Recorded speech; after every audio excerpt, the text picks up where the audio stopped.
Queen Abenacho, Robert Odeke, Vicent Ojambo, Amira, Winnie Esther Nareiso, Riahabwe Wycliffe.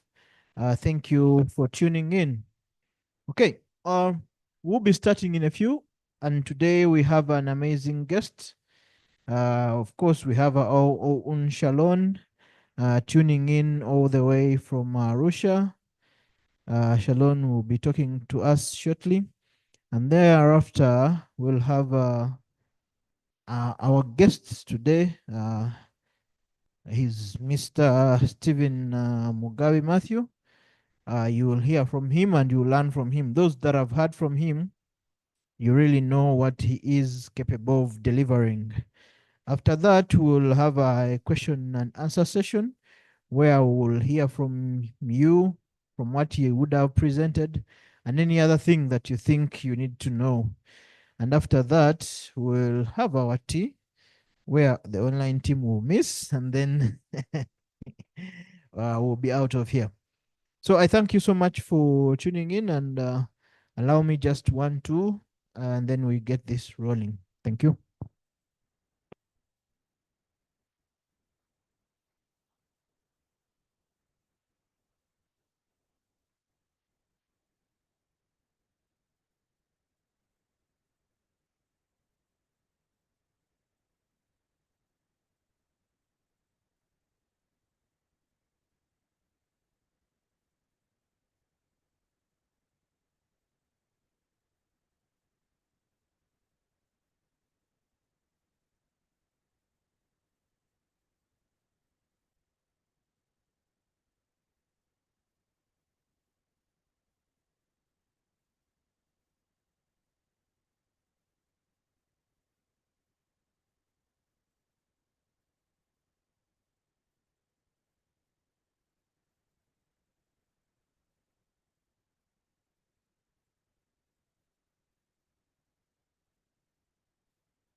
I'm seeing some members here dropping in their ships. Vincent, your ship 19, and Robert is ship 6. Cuthbert is in Serere. Huh, I believe many of us have not been there. A few of us have been there, have you? Yeah, true. Have you been to Serere? Uh, Cuthbert is going to invite us to visit him in Serere. So we're going to hear from our own Rachel. And then after Rachel, we'll get prepared to have our presentation. Make sure you have your pen and paper ready and have an open mind to learn from the best that we have today. And that is Mr. Matthew. I will tell you about him when the time comes. Let's just be sure that you shouldn't be missing this. If you have a friend who hasn't logged in or who hasn't arrived, please drop them a message, tell them to log in, because what we're going for is a real life experience. Miss Rachel, would you want to speak to us and tell us how it has been since we last met? Thank you. Thank you very much, Rajab. Morning, everybody. You are very welcome yet again to the physical session. I hope you are doing well. This is our second last physical session, and thus far the Lord has brought us. So I hope everybody feels like PML itself by this time. We have been following the progress of the school projects, and I would like to commend you and congratulate you for those that have been able to visit at least one school. I know that there are those that have done 2 schools and we upload them. And I just want to encourage everybody else who has scheduled a school visit. We would like to have all these visits concluded by 15th October because the schools themselves are organizing for the UCE, Uganda Certificate of Education, but also their own exams. So we need to get out of their schools. So please hurry up, ensure that the head teachers are really willing to host us so that we can also have our report on the school projects by 20th October. So I would urge the ambassadors to ensure that when a visit is concluded, the team can quickly produce the report for purposes of the Franklin Institute. Please ensure that we have information about the schools, the number of students, the challenges faced, the budgets that you've utilized, so that we can all learn going forward. We have a record of 17 schools so far, and we are still counting. We hope that each ship will have at least a school or 2.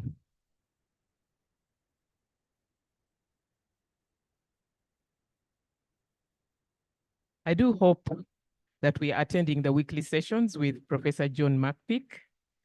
It's quite interesting. Public policy analysis. It's a different way of looking at your leadership knowledge and skills. So please don't miss out. Make sure that you stay the course until the end of October when he's done, or mid-October, thereabout. We shall have one more physical session, as we indicated earlier, on 19th October. Thereafter, what everybody is waiting for is the graduation. So we shall have our graduation in this very place, and we have concluded the verification process. So I hope that everybody's name is reading right the way you'd want it to appear on your certificates.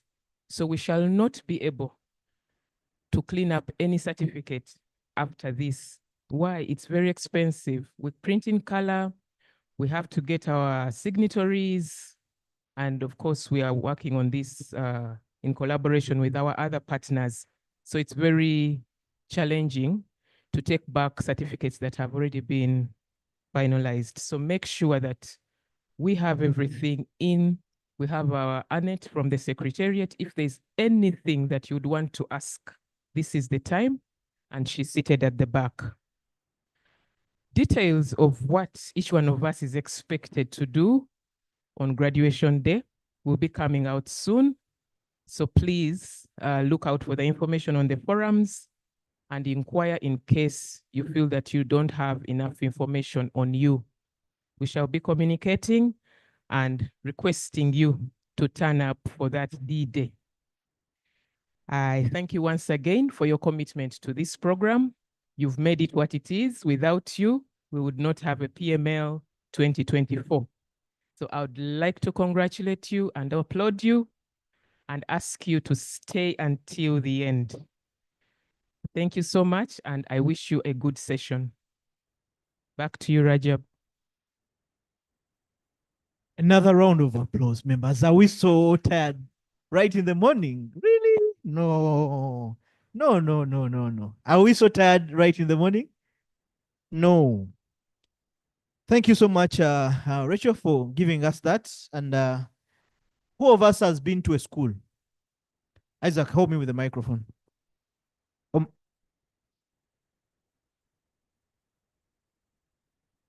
Thank you. Maclean.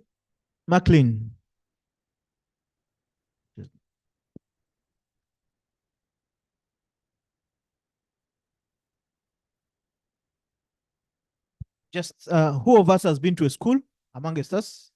Let me have one. And kindly tell us your experience. Tell us on your experience in just 1 minute and which school it was and your ship. Okay. Good morning, everyone. This is Sophie from SHIP 15. SHIP 15 has so far gone to 2 schools, and that is Soroti SS and Kaboja International School. I have personally attended Kaboja International School. It was extremely successful in a way that we first had our first session with our student leadership, and they invited us again for the staff. We went there, but they need us again. So I really don't know if the institute will let us do the other 2 sessions they need us to do, because looks like time-wise, they wanted us to do an extra for the staff and an extra for the incoming student leadership. So it's very, very good. It was so nice that I think 95% of our SHIP members were there, and we've really, really closer. Like our network and bonding as SHIP 15 is, I think it's the strongest. I don't know. Who is your ship leader? It's Diana Korjendo. Yeah, Diana, if you're listening in, some flowers for you from here. Diana, thank you Yeah. for doing such a great job. That is Kawoja and Soroti. You see, Yes. you're traveling places and you're leaving us here. Any other person? Good morning, everyone. My name is Zubeda from SHIP 9. Timothy is our facilitator. We did Chadondo SS Machuga on 3rd August. We were very lucky that once we introduced the program to the HM and the director, plus the deputy, they were very receptive of the program, and they requested us to present the same week. So on 3rd August, we visited Chadondo SS Matuga, and we donated books to the school and to the students and some of the staff. They gave us an event, and the event was the inauguration of the prefectship. So we were able to discuss, we were able to deliver the program to the incoming and outgoing prefects. And they also still requested us to have a session for the staff, for their teachers. They also requested us to maybe recommend the institute to have a program for their teachers. It was amazing, and we're doing our second school on 2nd October. Thank you. That is nice. 2nd October. Any other person? Have you been to any school? Any other person who has been to a school outreach? Yes, it's okay. You can share the experience. Yes, please. Your name? My name is Lydia Ikoro. I'm from SHIP 10. Yes. So when the colleagues went to school in Belgerere, I was in Arua, so I couldn't make it, but they went. I think it was such a loving experience. And then the next school we're supposed to go to is Mooney Girls Senior Secondary School, and we're hopeful to go there before the 15th of October. Okay. We need to wrap up this because schools are going for exams. Do you want to share something about the school outreach? Please. Your name, Ship? Good morning. My name is Ezra, SHIP 8. This week we have gone to Naguru Seeds Secondary School, and the students there were very happy to see us. We talked about them about leadership, and what is expected of them, and we were able to meet senior twos and the senior sixes, and then we taught them about the values of leadership as laid out in the book. And then next week we are going to Jinja, and next week on Tuesday we are going to Jinja Secondary School, Jinja College. But you're having a trip to Ginger, so make sure you pass by the source of the Nile. So, any other one person to share experience, maybe why you haven't gone, where you're planning to go? Let me hear from you, please. Good morning, everyone. Yes, we are supposed to go to Marcos. What is Marcos? Macquarie College School. Okay. Yes. Okay. And the only challenge we had why we haven't yet gone there is Marcos broke off and they have 2 campuses. HSC and O level.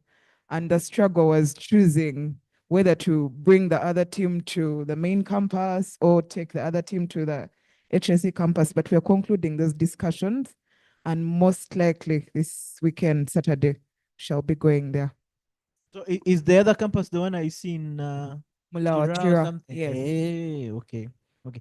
I will give you an experience. One of the schools that we visited last year, Rachel, was it this year, last year? Kololo. When did we go to Kololo? Last year. I still speak about this whenever I go anywhere. Kololo challenged us. Kololo, we asked for senior twos only. Kololo said, do you want streams of senior two or you want the entire senior two? And we said, yeah, we want the entire senior two. It was an assembly that had the entire, what you would call your school, over 1,000 students, all belonging to what? One class. No, one class. So they're asking again, do you want the entire senior two or just the stream?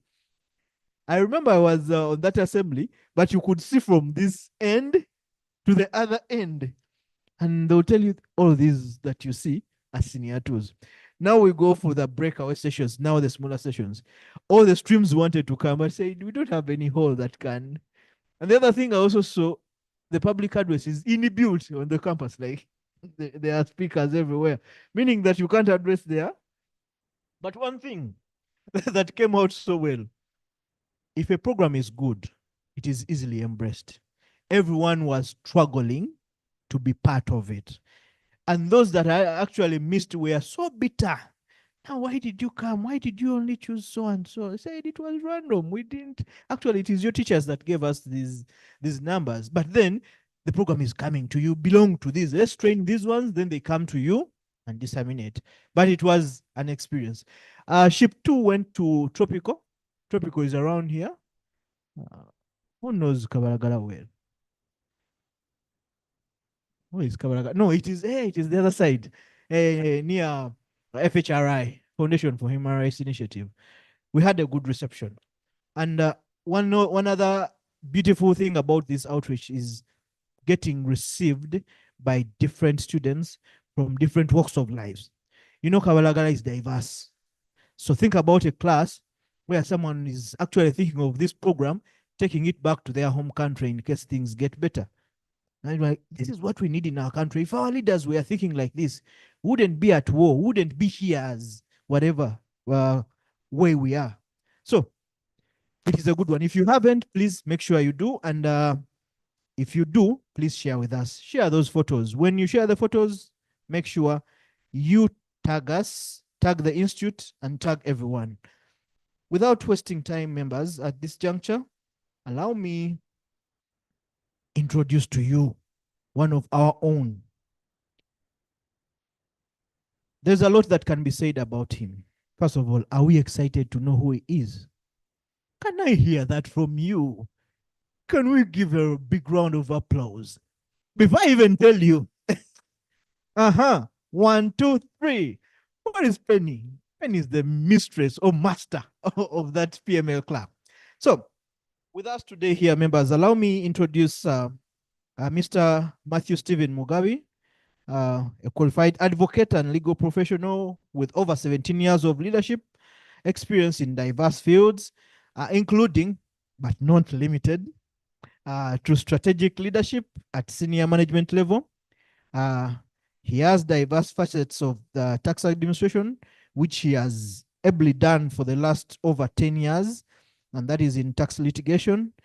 He does advisory and dispute resolution in all courts of judicature, up to the Supreme Court of Uganda, and as well the tax tribunals. Legislative drafting and prosecution are all the things that he does. He further possesses over 5 years experience in tax investigations, and that is financial and tax crime and intelligence collection and analysis, executive office leadership and support, having served as an administrative head of the executive office of URA and as executive assistant to the Commissioner General. Delegated competent authority for exchange of information and also exchange of information in the executive office support. He does possess extensive exposure and experience, both continentally and globally, through engagement with Africa Tax Administration Forum, that is ATAF, and the OECD Global Forum as an exchange of information for tax purposes. Expert, having served for 5 years at ATAF Exchange of Information Technical Committee. He also has extensive experience working with multilingual and cultural settings, having participated in several country programs for technical assistance and benchmarking. He is an ATAF recognized expert in dispute resolution and has recently provided technical assistance to the National Revenue Authority of the Republic of Southern Sudan. He is a John Maxwell certified coach. He is a mentor. He is a speaker and a professional balanced scorecard practitioner.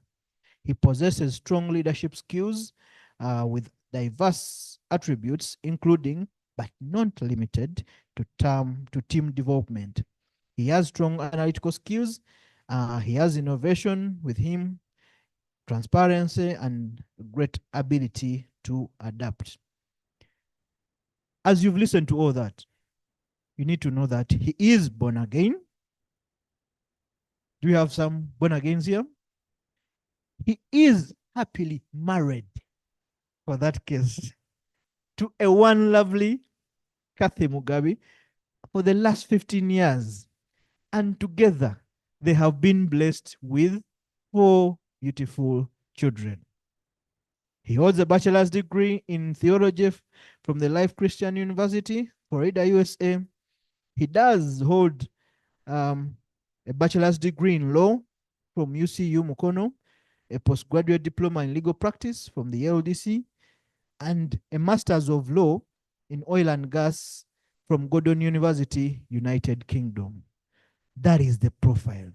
Ladies and gentlemen, join me in welcoming our own Matthew Stephen Mugabe. 1, 2, 3. 1, 2, 3. 1, 2, 3. Thank you, sir.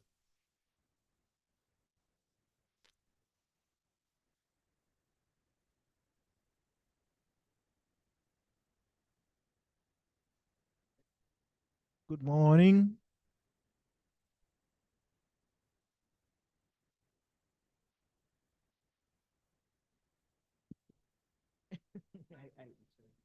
I will. All right. A very good morning to you. You don't sound energetic. A very good morning to you. Good morning. No, that's not,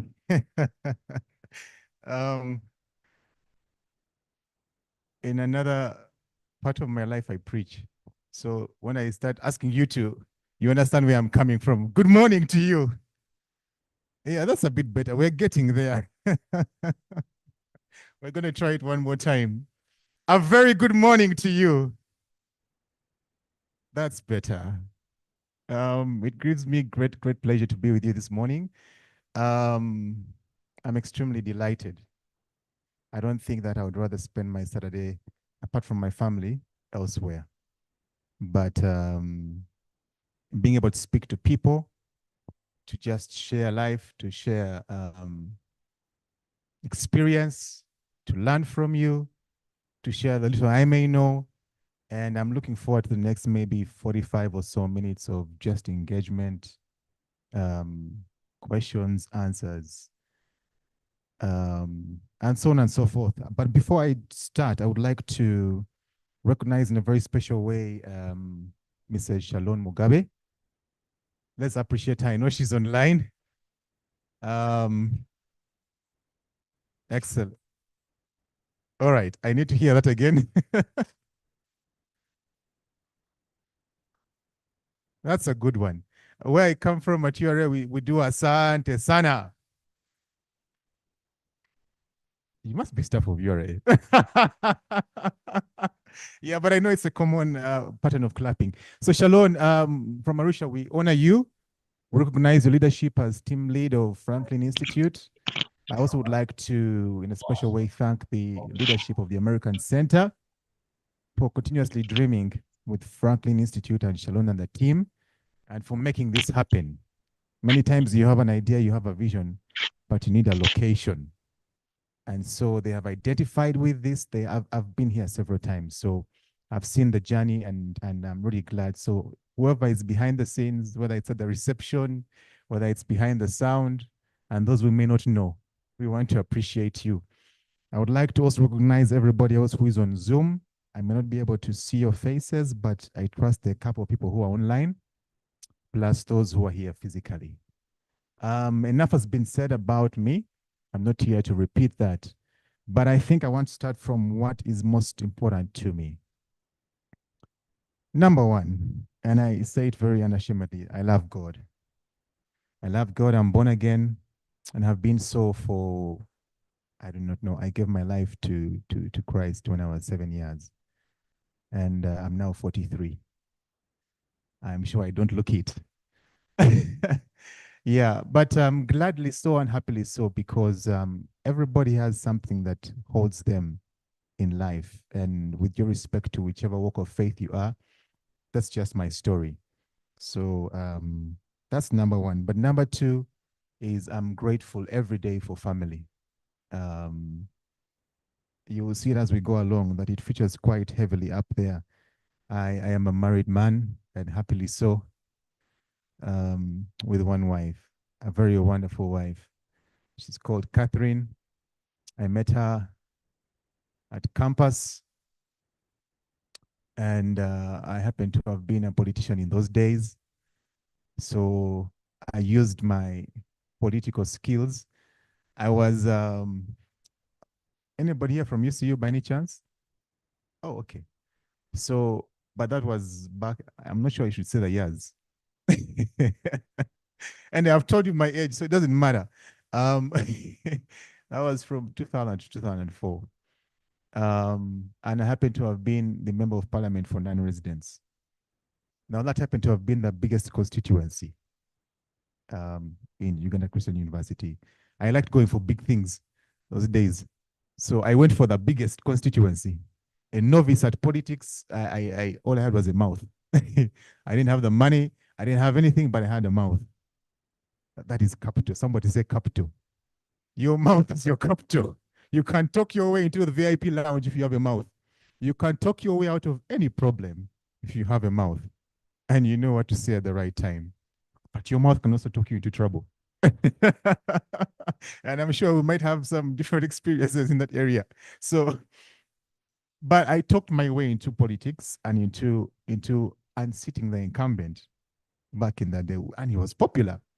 He was quite popular. He had the sway, he had the poise, he had the money, but I had the I had the mouth, and the mouth did away with the money element and everything, and people just voted for me, and I had such a landslide victory.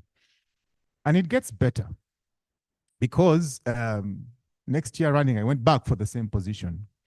You know, like they said, they wanted to make me a minister so I could become quiet. And somebody warned me and said, if you become a minister now, you have to toe a certain line. So I said, no. Not because I had a problem, but because you want to test the waters. So I said no. So I didn't become a minister in the first year. I did what I think is a very good job. And then next year around, I went back and I won again. And we competed with the same past incumbent. The third year running, I went back. And this time, I lost. And who won? And he won. You know? Now, I think the powers that were at the time said we have two people who are quite competitive. We need to find a way of neutralizing them. So they made this guy a minister. Then they had to have a by-election. All right. And who was my chief campaign agent? My now wife. Okay. I have somewhere I'm going with this. So I met her somewhere inside there. And the way that for those of you who do not understand the word kwana, I kwana'd her. How? Because she was also a non-resident. And I introduced myself one day. I went to her constituency where she was staying. And I'd gone to see my friend. I hadn't gone to see her. And we were eating boiled eggs for supper. Okay. And black tea or dry tea, as they call it. And his door was open, and her room was across, like where that door is. So in the dark of the night, I saw her silhouette. She came out and she was carrying a paraffin stove. And his room was also open where I was. And I looked and I'm like, oh my God. That's what went through my mind. Okay. At that distance, you're like, but did you see well? I'm like, me, I know what I saw. That's why she's my wife. I wish she was here today. That's why she's my wife today. So I needed to find a way to look. We are here talking about intentional living. This is where it starts. Not so I began being intentional long ago. If you think that I've not begun, I've already begun. Some of you are waiting for notes. I have already begun. I was intentional back in campus. All right. So, but you need to have a vehicle to deliver the goods. You're not going to arrive. I'm sure ladies here will tell you, those who are not married, oh, you don't just arrive and say, I like you. You just say, you know what, I don't have time for you. Maybe things have changed. I don't know. If somebody approaches you and they tell you, I like you, what would you say?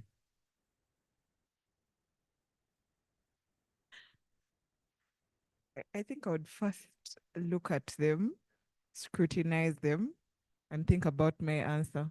But it wouldn't be immediate. You're quite polite, which is good. What would you say? I just want to sample. I'm not going to differ so much from from her. Yeah, I would really just look at you for a quite number of minutes, and I would be speechless. You're very good. For me, if they say they like me, I would say thank you, and the signs will be obvious. Yeah. You're nice people. Things have changed. So anyway, to cut the long story short, I reached there. She was still outside with her paraffin stove, and I said, hi, my name is Matthew Mugabe, and I am the Member of Parliament for non-residents. I am your MP.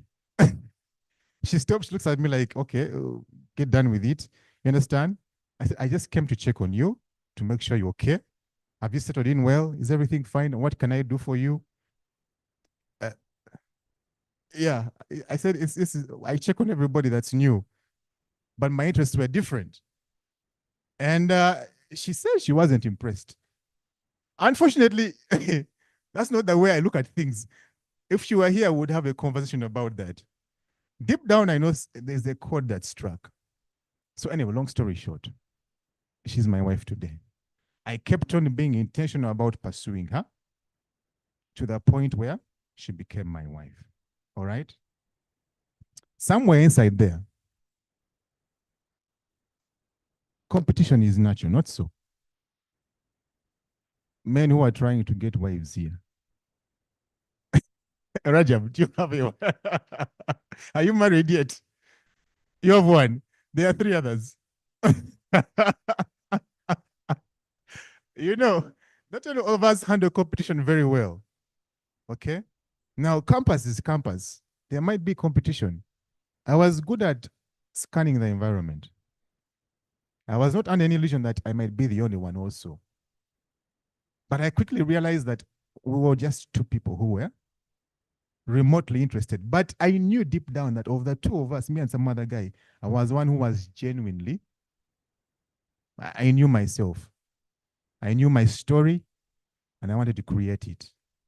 So that guy, I had stories about him. So I knew, you understand? So what happens? Opportunity strikes and she falls sick. She got malaria. Yeah. And I knew that this is the time to show how intentional I am. And really from the heart, what did I do? Campus, you don't have a lot of money. You don't go home every time to ask for money. But I got the little I had. Now, Mukono is big. If you knew where I was staying and where the market was, it's like walking from here up to maybe Aga Khan. So I walked to the market with my money. I bought all manner of fruits. You know, some of you just buy cartoon and walk back. No, I bought passion fruit, I bought oranges, and something else I could squeeze or smash to get juice. I didn't have a blender. I went back to my room. Fortunately, I had a small fridge, really small, like maybe this height. I squeezed with my hand. I labored. I didn't just squeeze, I labored. You know what it's like to make juice without a blender and using a fork? You're sweating, all kinds of things. I squeezed every fruit. If they could talk, they would have cried and said, stop there. Tukozechi, what have we done? And let me tell you, I got half a jerrycan of concentrate. I bought a 5-liter jerrycan. I didn't have one. It was white. I need to buy the ones where you cannot know what the contents are. I was intentional about the color, so that when she sees it, she knows it is not, it's what? Juice. Half concentrate. That is the work of a man who is intentional. I'm telling you, Rajab, if it was, you'd have got quarter of what I got. Everything went into that process. My heart, my mind, my soul, my sweat, and my and my money. And so the rest was water.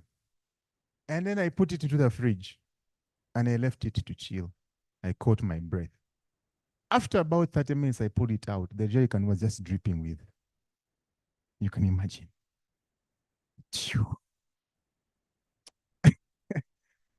Then I had to walk to her place. It's now night. I began this work at about maybe 4. You should be clapping your hands, you people. you think that 17 years of marriage comes from nowhere? Plus a couple of years dating. So I reached there, and who do I find in the room? My competitor. I'm like, I almost threw him out. So what? Do you know what I've been through? You understand? In my mind, I'm like, this guy does not know what. You know, he has also come to visit her. She's what? She's sick. She was there with a cousin of hers. I said, okay, I cleared my throat. I sat down. I scanned the room to see what he has brought. The only thing I could tell that we had come with was a Cavera. Those days there was Caltex, Starmart supermarket. It didn't look heavy. It was crumpled. I didn't know what was inside until. So when I arrived, he got threatened. Okay? I know he got threatened. So he said his goodbyes and he left quickly. But as he was leaving, he said, oh, by the way, I brought something. So he pulls out, he actually, I think he's thinking, my contents were covered. There were 2 green apples. I remember the color. Now, my sister, you picture, which one would you choose? You tell me. One with the apple. The one with the apple. I think you just want to make the lesson interesting. What? Contents I've not seen that seem heavier. So anyway, and I knew how to talk. I told you I had a mouth, So I sympathized, I empathized, I capitalized, I synthesized. I did all the what? Thizing. Let me tell you, being intentional is not just in action. It is in words, it's in heart, it's in everything. Even if I stopped there, the lesson would be done. Okay? And then I said, I would have loved to stay longer. But I know you need to rest. It's like I said, I have to go. I mean, even you, where is your heart going by that time? And then I pulled out it spoke for itself. And I excused myself and I left. I only heard the story later that her cousin told her, that guy. You understand? The rest is history. And here I am today. I am harvesting on the juice up to this day.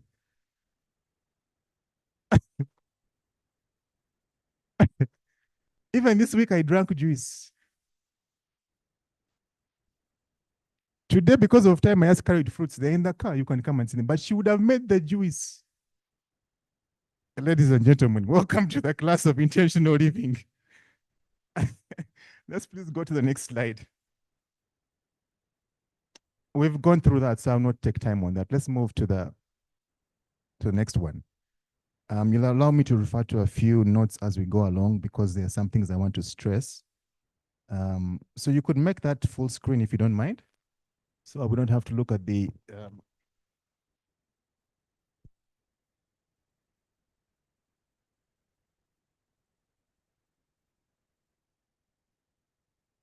all right.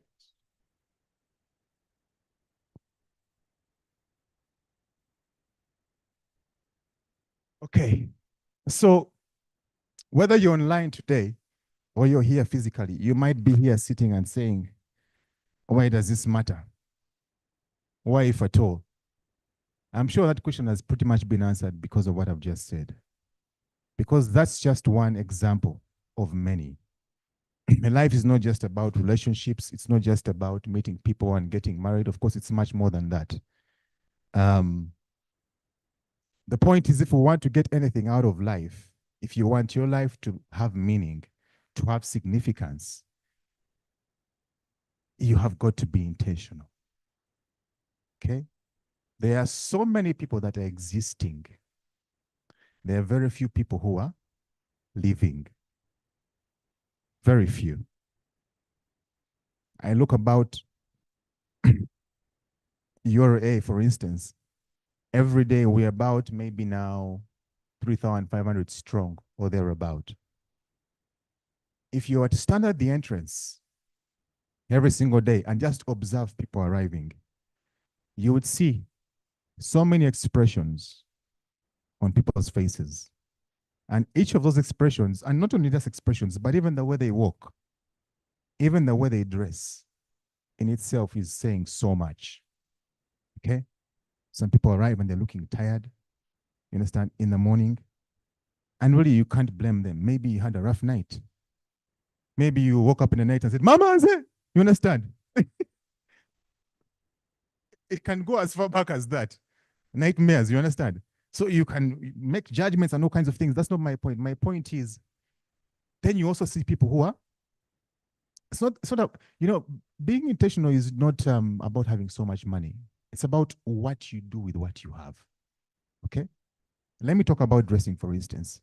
I may not have $1 billion, okay? But I can walk down to Chiembe, buy myself a nice blazer, all right? Buy a nice shirt, and look like $1 million. We agree. And you would not tell the difference between me and somebody else who has gone to win a classic or wherever it is. I might even look smarter. All right? So people arrive. You can see people, the posture, the walking, the gait, the poise shows people who are living a life of us. It is written all over them.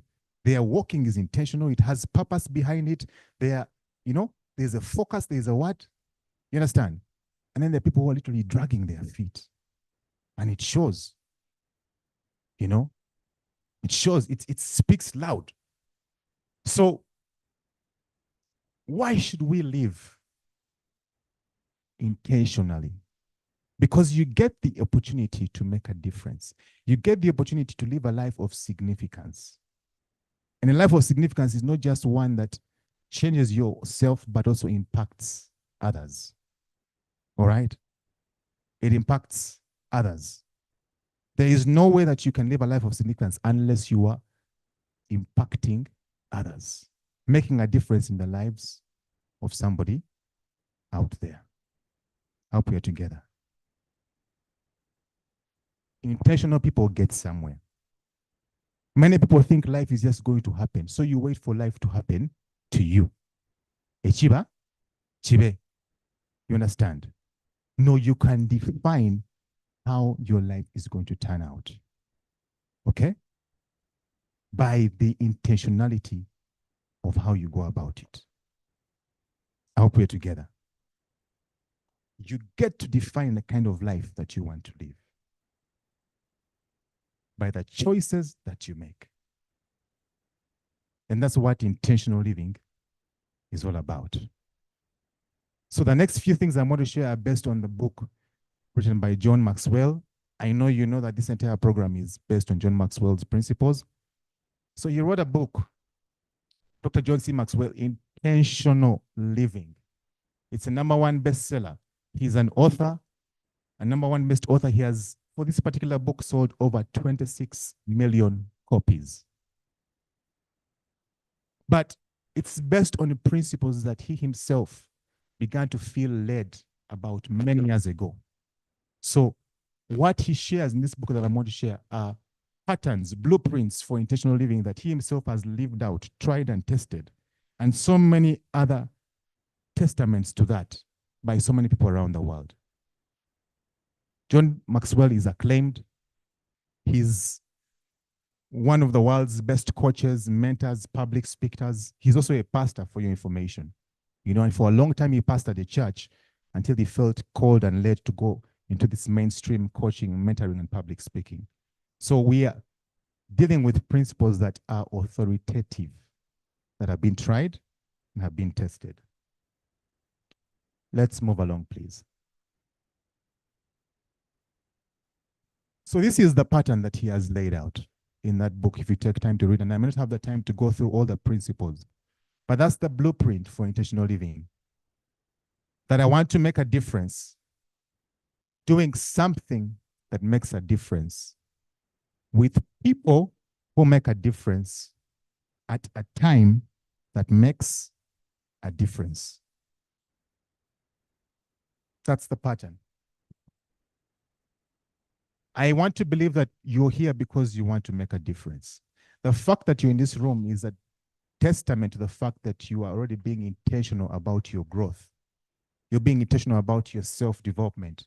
You're being intentional about becoming a better version of yourself. All right? And I'm sure that we can all attest to different things we have done in the past. I know that there's a certain level of intentionality we have had in our lives. Otherwise, you'd not be here. You had to be intentional to go to school, to study, to get the papers, and so on and so forth. But it doesn't stop there. You know, every day you wake up, you get a chance to be intentional or not to be intentional anymore. All right? There'll always be something that wants to drag you down, to pull you backwards. Life happens to everybody. You get into a bad relationship, it fails. You feel the world has come to an end. You want to bury your head, cover yourself under the sheets, and then you say, you know what? I've come too far to go backwards. So something pushes you to get back up and say, you know what? I can actually make a story out of this. You understand?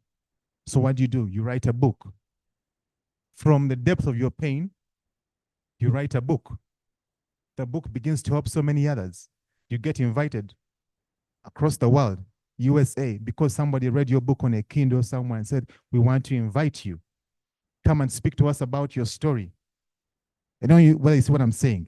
You're turning something around. You're being intentional about your situation, not blaming what happened, because you can easily blame the situation or blame the person that maybe hurt you and say, you know what, if it wasn't for this person, I would not be in this state. If it wasn't for my background, if I had not grown up in China Mukaka, I would not be poor. You understand?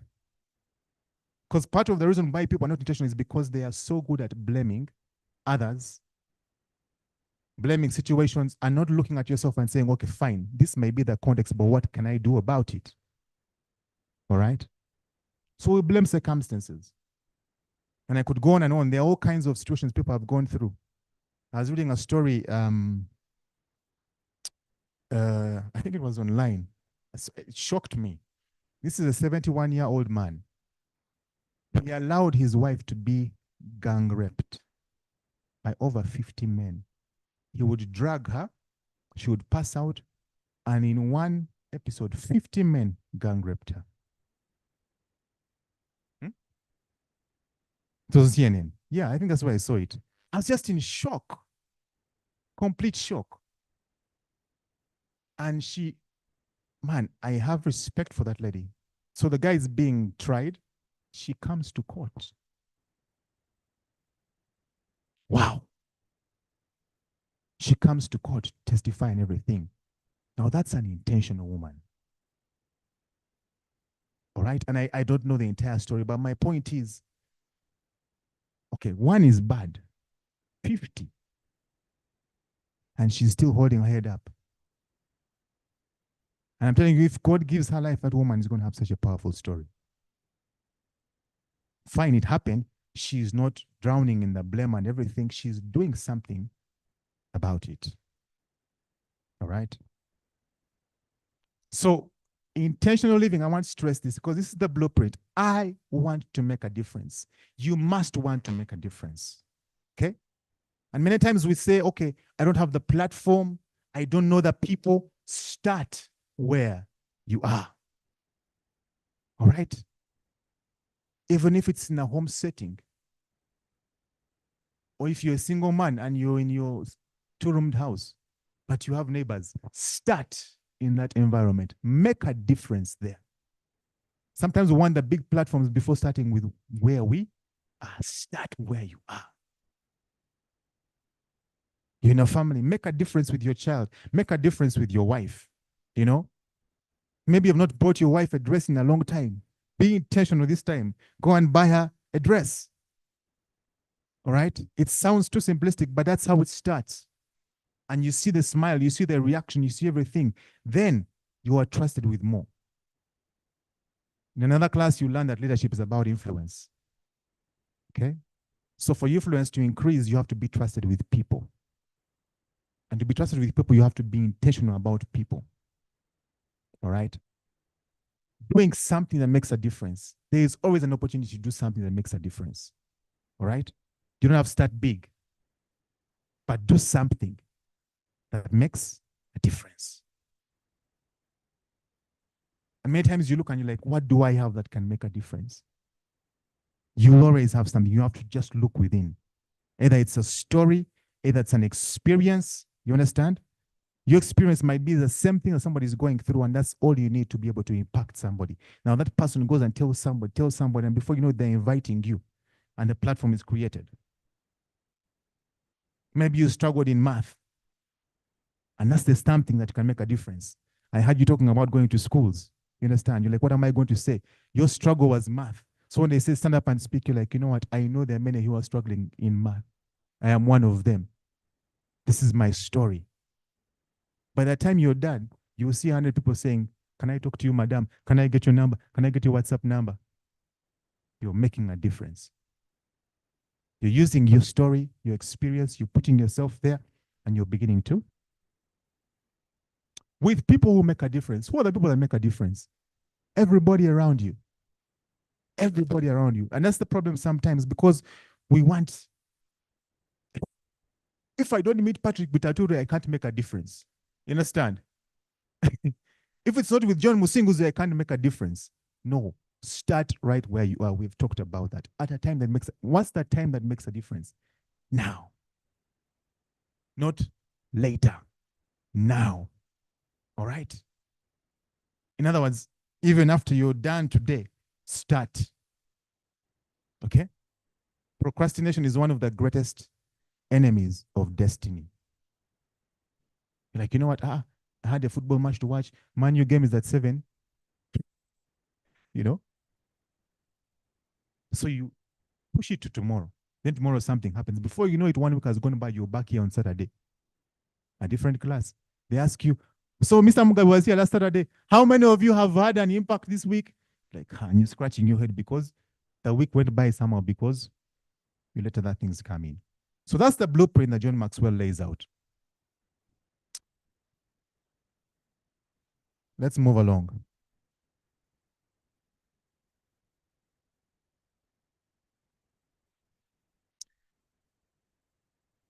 What is your story? I've hit on this before. The question I want to pose to you is, would you rather listen to somebody who's telling you about graphs and numbers and charts and forecasting?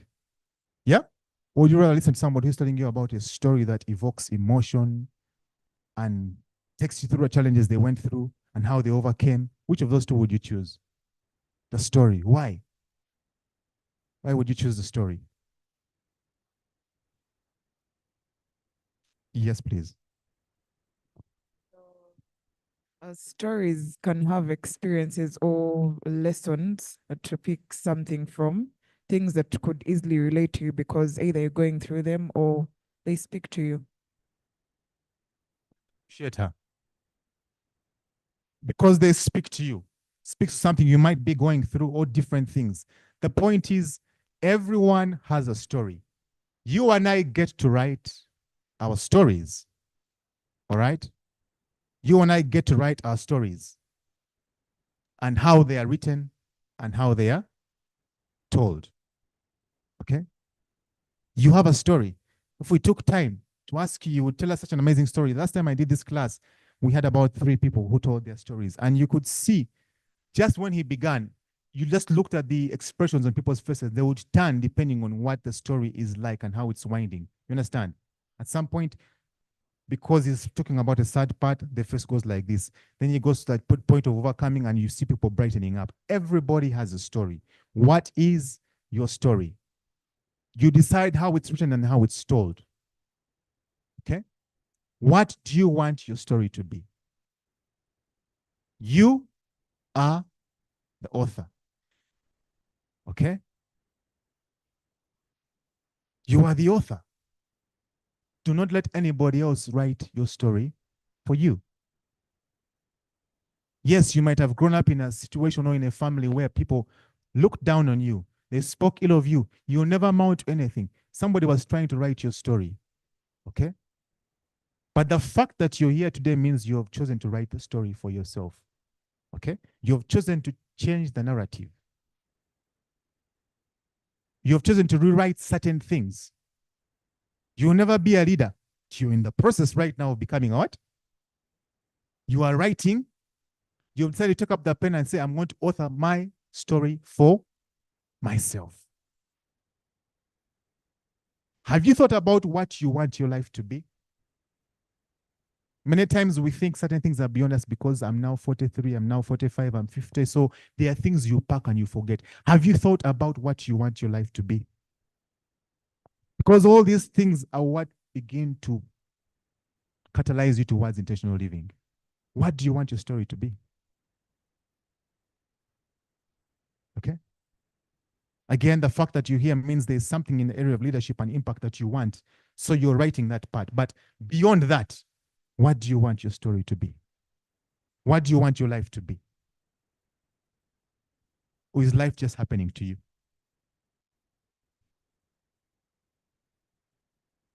If I didn't want to impact people, I would not come here on a Saturday morning, if you know what I mean. The moment Shalom said, can you make it? I said, yes, I can. The only reason I was late is because I was also being intentional about dropping my child for a basketball game. I could have given the child to the driver, but I want my son to be able to do the same things for his children. So he must see daddy dropping him at school. If it's the driver, he will do the same thing. You understand? He may not have to go to a class of intentional living. He might stay in bed and say, there's a driver. Understand? Have you thought about what you want your life to be? And even in doing that, I had to be intentional about communicating to Shalom. And I told her, I'm crossing over. I will be there by 9:20. By 9:20, I walked inside here.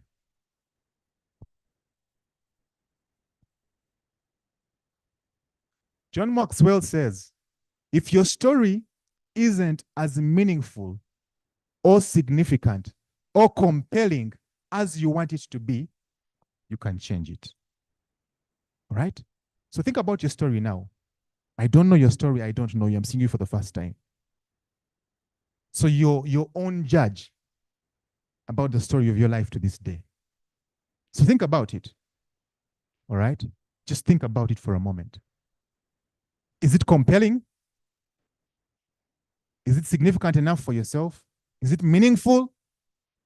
If it is, we thank God. If it isn't, we still thank God because it's an opportunity for you to do what? To change it. So either way, you don't lose. Knowledge is power. You can change the story. Okay? You can change it. I'll tell you, there was a time back in my heydays Okay? I've told you that I was born again at 7. But along the way, I wanted to test life like everybody else. Okay? So the first time I entered a club, my God, I said, why was I going to enter a club? You understand? The first club I went to, I think they closed even. I don't know if they're still there. It was called Club Silk. I entered the place. It was dark. It had thick clouds. It was full of smoke. I was choking. I was tearing. And then people were dancing back to back. I'm like, this is what I've been dying for? You understand? I had paid my money. So what did I do? I stayed there. You understand? I stayed there until morning and I got out and I'm like, I have never felt like such a loser. So empty. On top of that, I had escaped from school. For the first time, I was in King's College, Budo. I had secretly, quote unquote, admired those who would escape and get in, but I never had the guts to do so. So I took my chances and did it when I felt was safe, which was after I had only one paper to go. So that in case they catch me, there's not much what? Loss. So that's when I left school. Now, the problem is when half the school knows your parents, then even you might find some people in a taxi who know them. For some reason, I was in that place where many people could easily know somebody I know. You understand? But I went anyway. And then so now I have to figure out how to get back to Nagalabi. In the wee hours of the morning, all those risks. Fortunately, I got back to school and nothing ever, but what's my point? I needed to get to a point where I said I have to change this story. Now I can talk about it in the past because it's something that changed in my life as well. All right. Let's just go back briefly.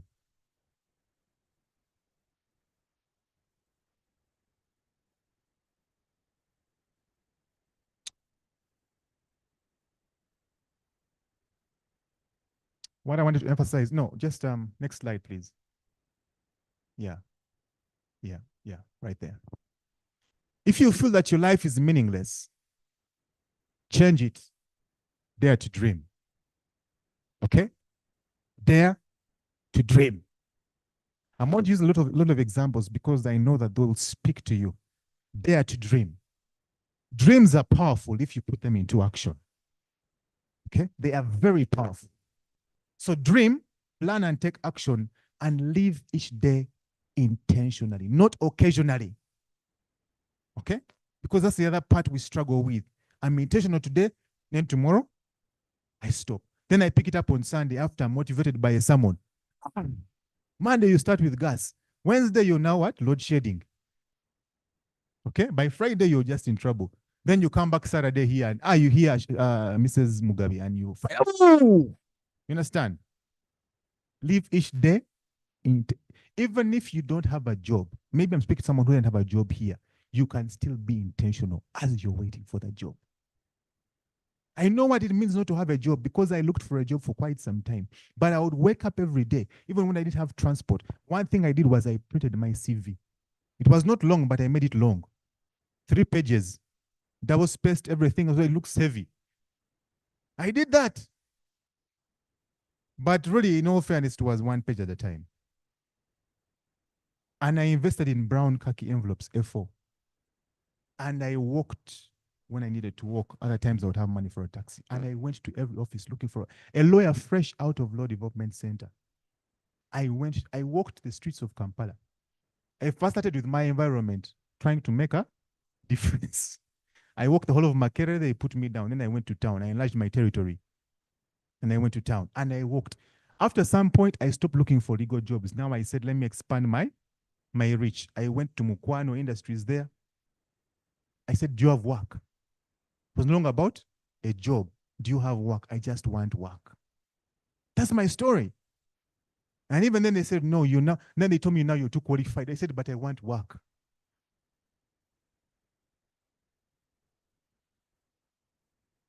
But I planned and I took action. Even at that micro level, I was not just there waiting for life to happen to me. No. I dreamt, I planned, and I took action.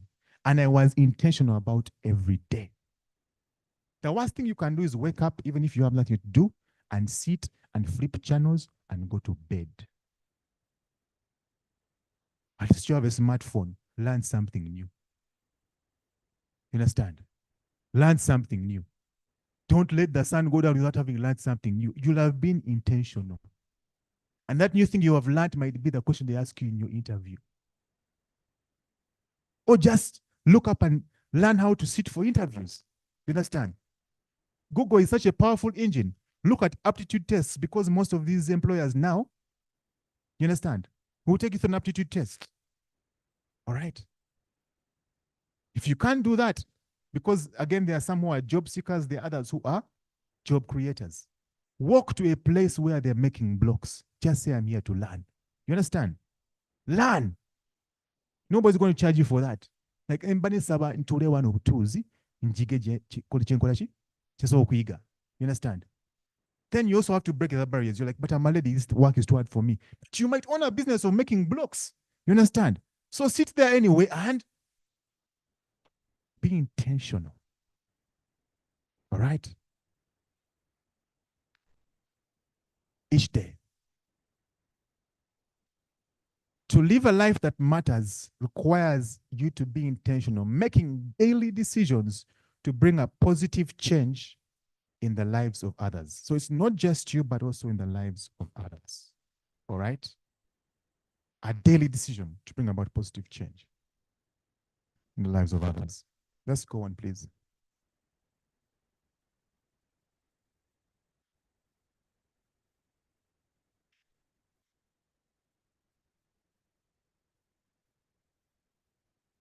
So you're probably asking yourself, if everyone wants to live a life that matters, why don't some?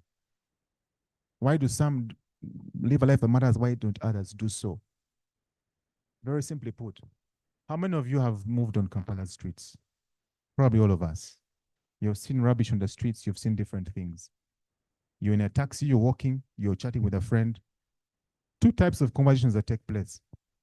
One, but don't you see the streets? Somebody should do something about that. You understand? There are those kinds of people. Somebody should do something about that. Then the others who say, I'm going to do something about it. And that's usually the difference. Okay? So the people who are intentional and are purposing to live lives that matter do something about the situation. They don't just comment and remark and leave it there. Okay? Now, I'm going to ask you a very hard question. Assuming you don't have a job, you're moving, you find rubbish on the streets. Okay? How many of you would honestly stop and pick it up? You would, right? Okay? But others also honest and like, you know what? You understand? Somebody, why not you? Who is that person then? The one who's intentional. You're leaving it for the one who's intentional. So just in that moment, you've actually just missed an opportunity to be what?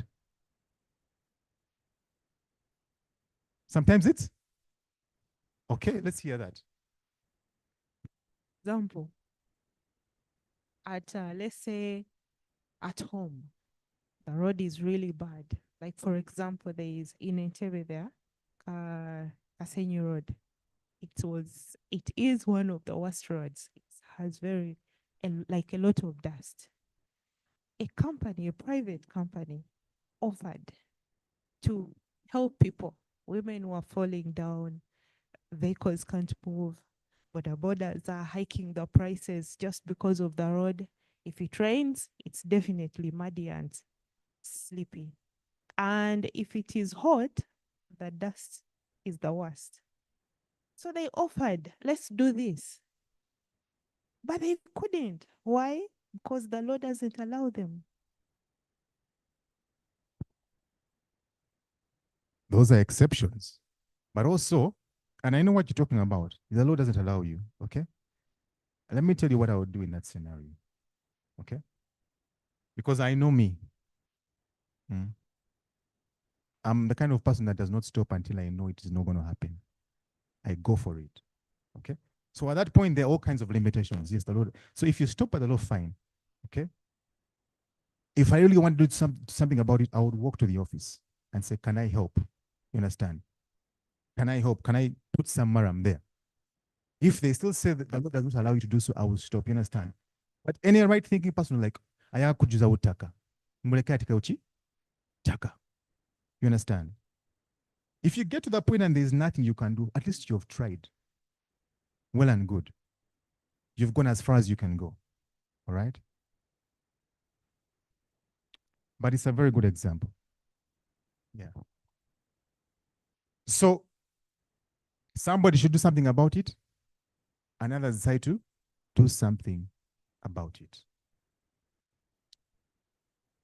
Yes, please.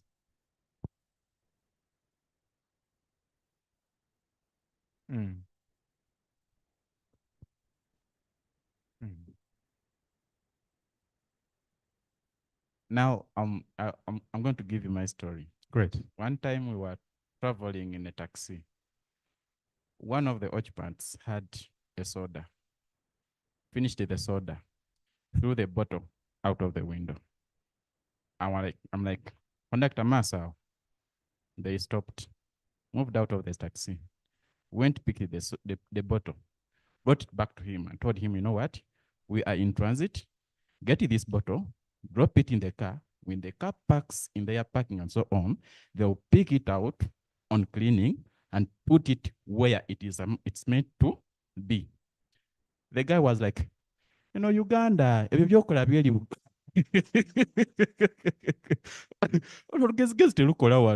so at a certain moment, we wish to be intentional and do something about something. But then the environment we live in, one, we are misinterpreted. Two, others are being intentional for doing unintentional. Thank you. It's a very good example. But that's the reality. But what's the difference between those who have pressed through and succeeded and those who haven't? They do not let anything, what? Stop them. Matthew, I'm here. Yes, Roger. About the same, just one clip. Some people have come to know that bw'otuula mu mmotoka yoyo tosuula bintu bweru. At least obimulekera mu mmotoka. Like, much as the other people might receive you the other side, but then some have come to know that when you're in my car, one, you don't dump garbage out. Ekyo bakimanyi. You know? But there will always be something that is seemingly like an obstacle towards your effort or working against your. There's always something you have to push against to press through. Okay? Let me give you a classic example. We're in September, around about July, August there.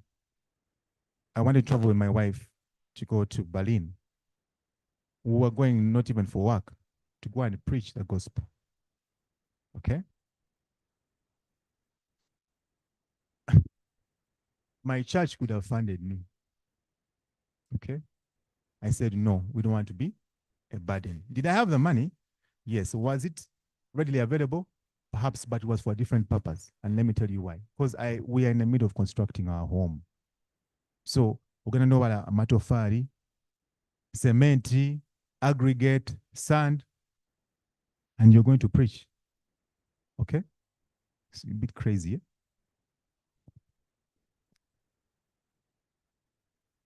We knew why we wanted to go. Okay? I won't go into the spiritual matters for today, but we knew we needed to go because it's not just for us, but for our children, for generations to come. Okay? So we got the money. We said, okay, house and this is weightier. That's settled. We apply for the visas. Okay? 6 weeks ahead of time. 6th week, the visas haven't come. Okay? You understand? Because now, after a certain point, you know, embassies, they may not give you the visa. They say time has gone. So at that point, there are so many things. There are obstacles. There are things. You've been intentional. Who are you? You understand? You can fold your arms and say, after all, I was intentional. Okay? And let me cut my losses. We hadn't bought the tickets. The prices are going up. Jukudea, we are funding ourselves. All manner of obstacles working against us. What did I do?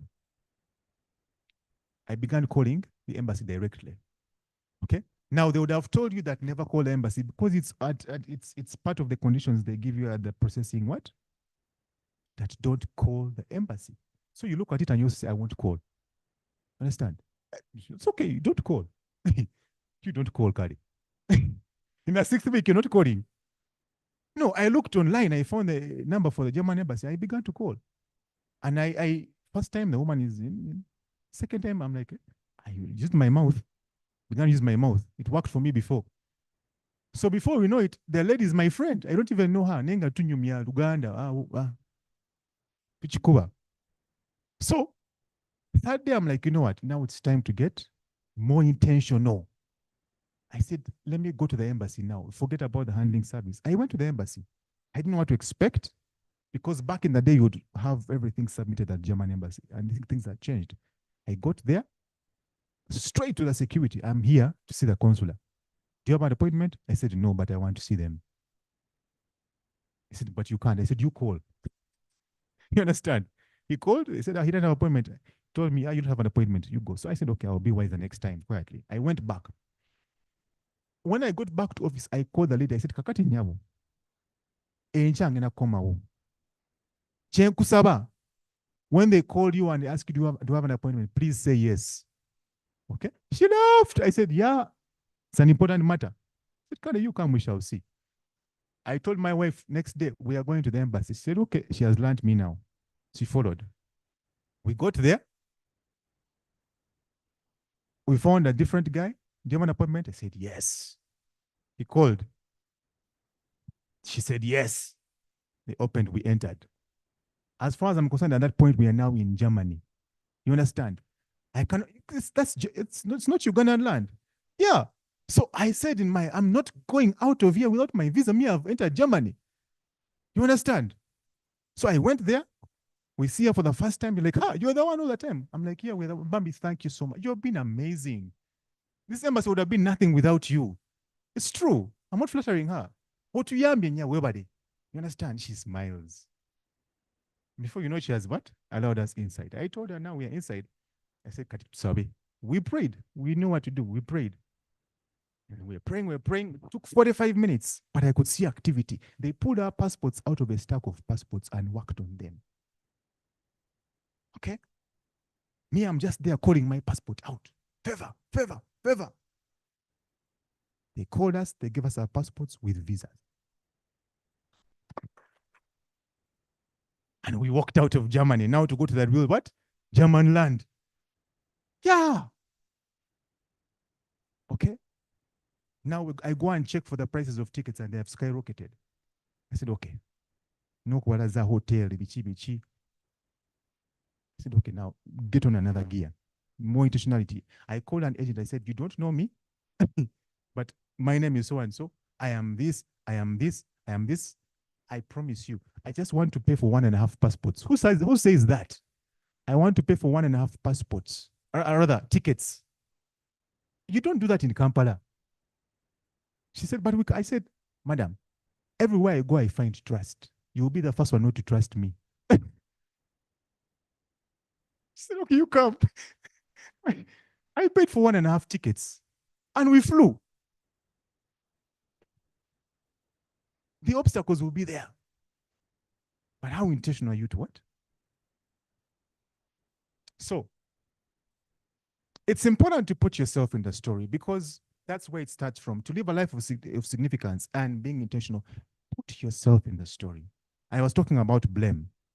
It's a classic example here.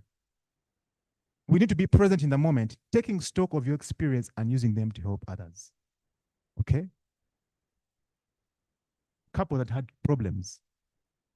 And the man just thinks, I have nothing to do with this. You're the problem. You understand? You can see his face. The woman's like, we need counseling. She's like, you go for counseling. It's you, but you're in the marriage. All you're seeing is, okay? So,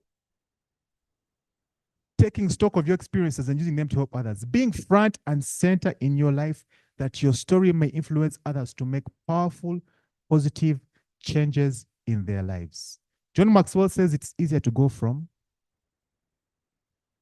than from excuses to success. Okay?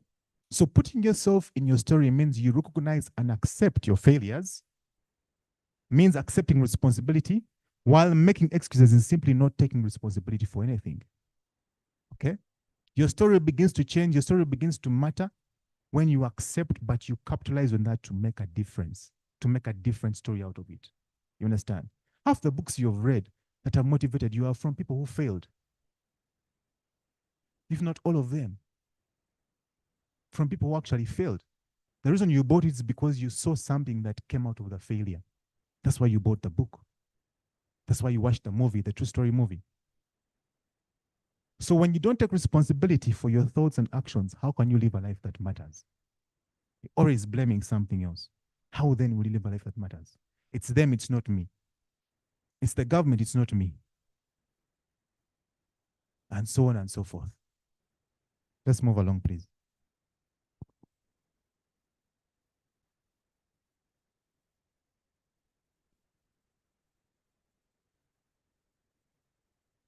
I want to go a bit more practical.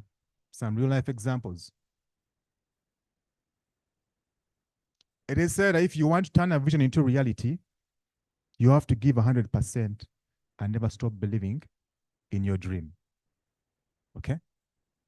You want to turn a vision into reality, you have to give 100% and never stop believing in your. If you yourself doubt your dream, then who will believe you? Who will support you? Who will work with you? You understand? You, because sometimes it might be just you alone. Okay? There are people who have grown up in homes where you are the reject. You understand? You're the one rejected. They loved every other child but you. Some of us may even be steps. You understand? So everything's working against you. But you have to give 100% and never stop believing. 99 will not cut it. Okay? 99.9 will not cut it. 100%. Arnold Schwarzenegger. He's Austrian. He had a father who was a Nazi policeman. We know what the Nazis did. Okay? We know what happened. Do we?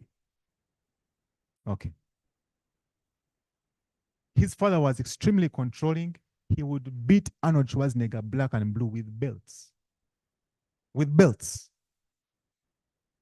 And what did he do? To escape from the pain and the trauma, he would then go and watch action movies. Everybody has some coping mechanism, as they call it. You know? So that was his coping mechanism. He would watch action movies as a means to escape and forget about the pain and everything.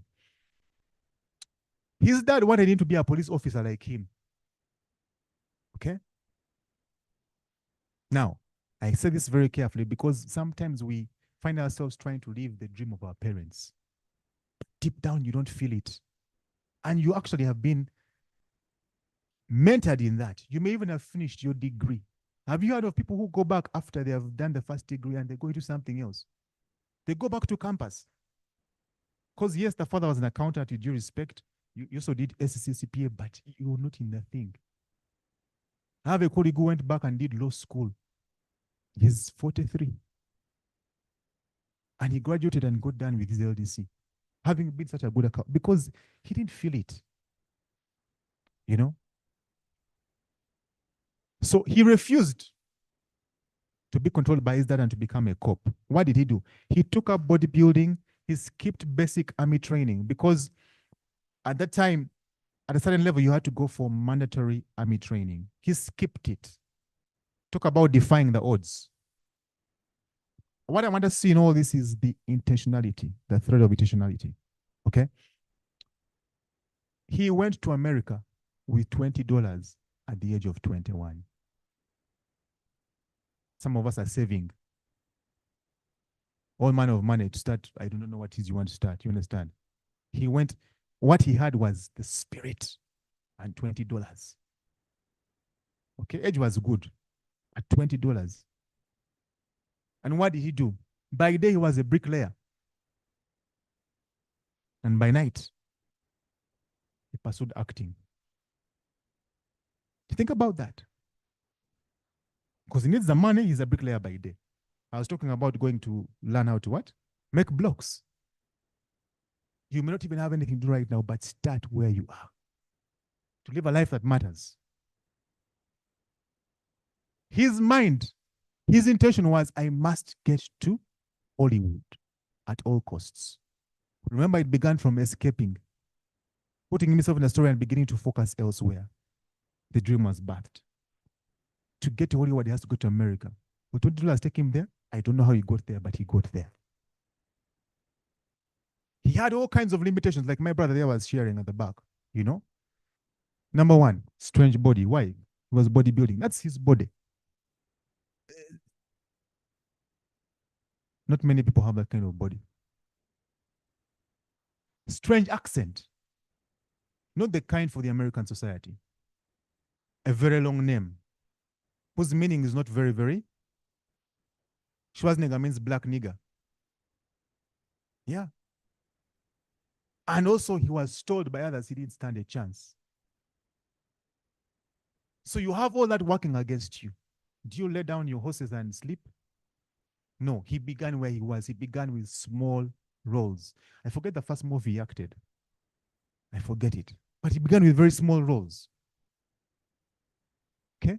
And we know what he became. We know the movies. Those of you who are movie fans, you know. He's a Hollywood Walk of Fame, you know. He has, I don't know how many stars and so on and so forth. But that's where he began. That's the story. But he put himself in his story. All right? And began to grow from there. Now, when you think that he's reached the epitome, he's beyond the years, maybe you can't act or whatever it is, but the point is he reinvented himself. And that's another important thing, because you might reach a certain point, you've capitalized, you've epitomized, you've done what, and you're like, now, okay, let me go and retire. Okay, fine. If that's your motivation and dream, it's okay. But if it's because you do not know what else to do, there's a problem. You understand? He reinvented himself. He reinvented himself. I'm a lawyer. But right now, I am serving as Assistant Commissioner, Risk Management for URA. Do they teach me that in law school? I have to reinvent myself. If I am posted there, will I say I can't do it? Okay.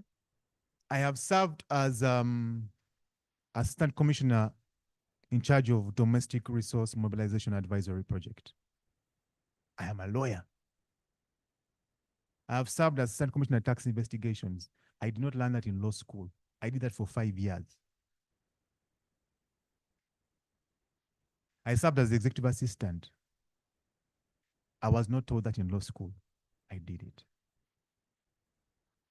Okay? So you have to reinvent yourself at certain points. But I can tell you, and I say it with all humility, that I am a better lawyer for it now. Better lawyer for it. I look back and I'm like, if I had not taken up those things, if I had shied away from them, where would I be? I would be like every other lawyer. So he reinvents himself from acting into public service and becomes governor of California and did a fantastic job. So the meaning of life is not simply to exist, and you can see the difference. He's in the suit and that. The meaning of life is not simply to exist, to survive, but to move ahead, to go up, to achieve, and to conquer. All right? Let's look at one more person.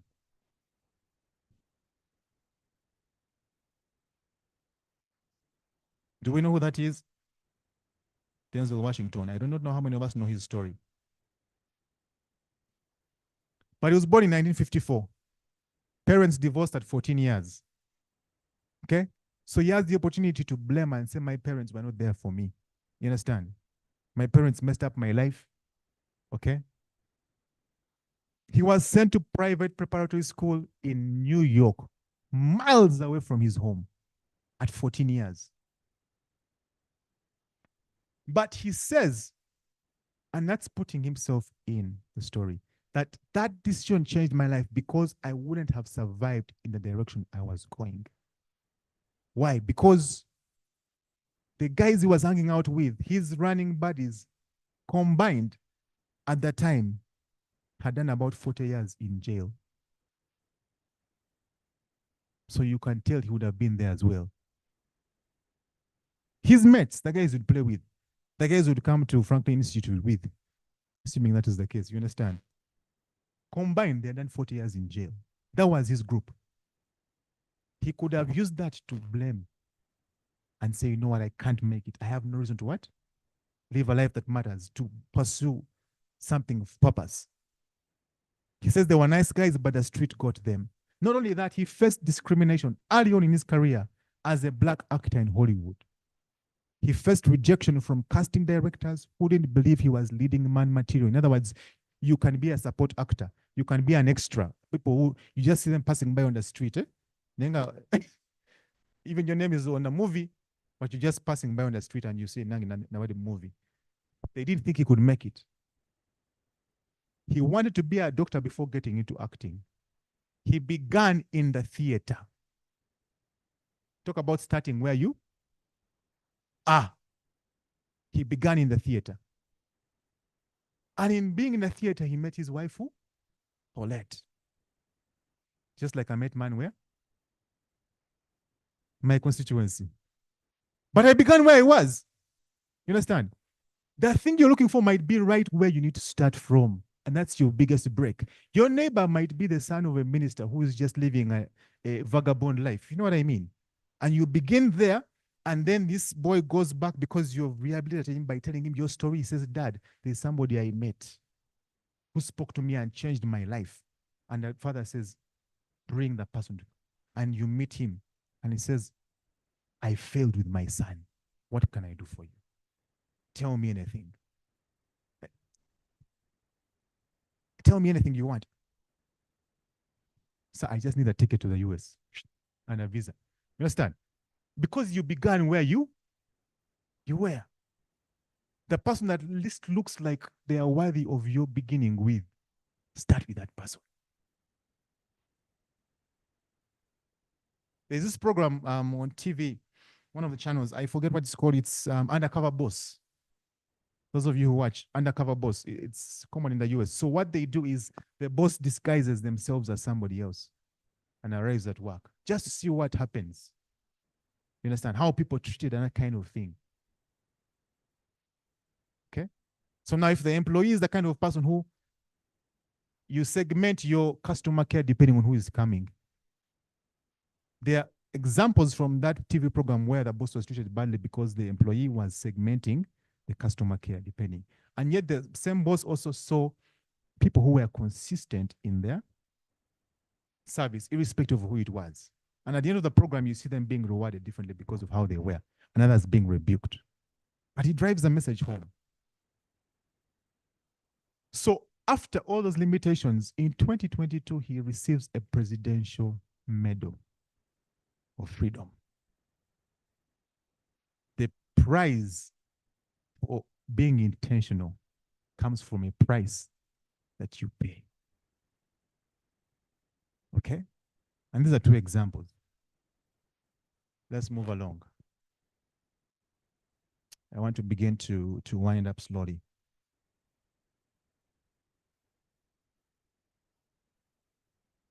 I have hinted on some of these things, but the emphasis is in putting significance in your story.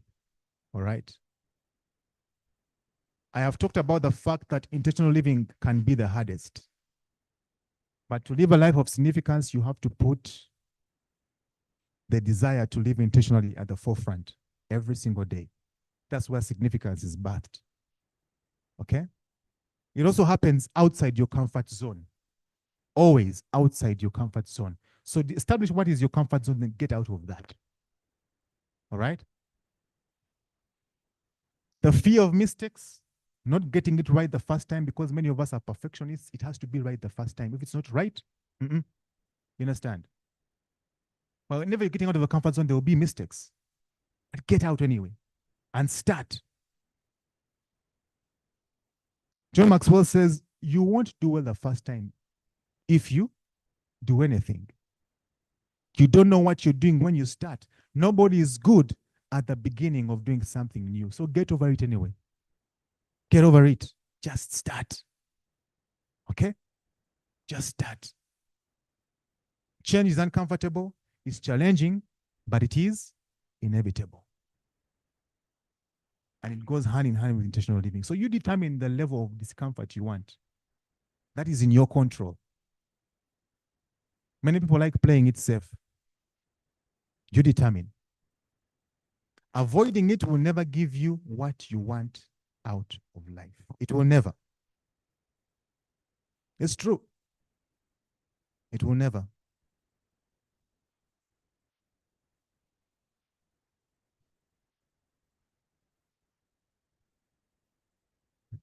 Yeah.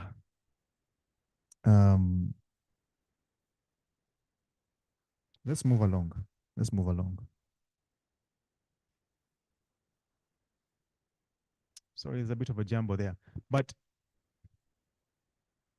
you need to put strength in your story.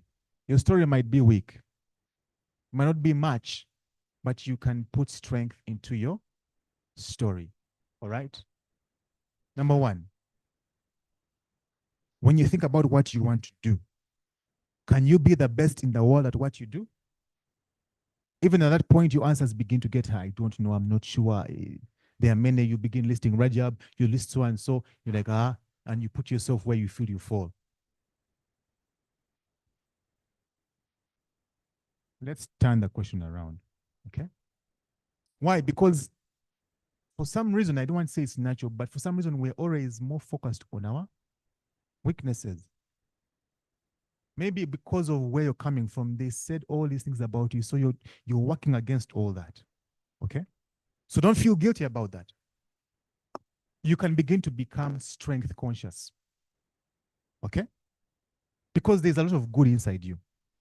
So you focus on that and begin to meditate on that and begin to capitalize on that, okay?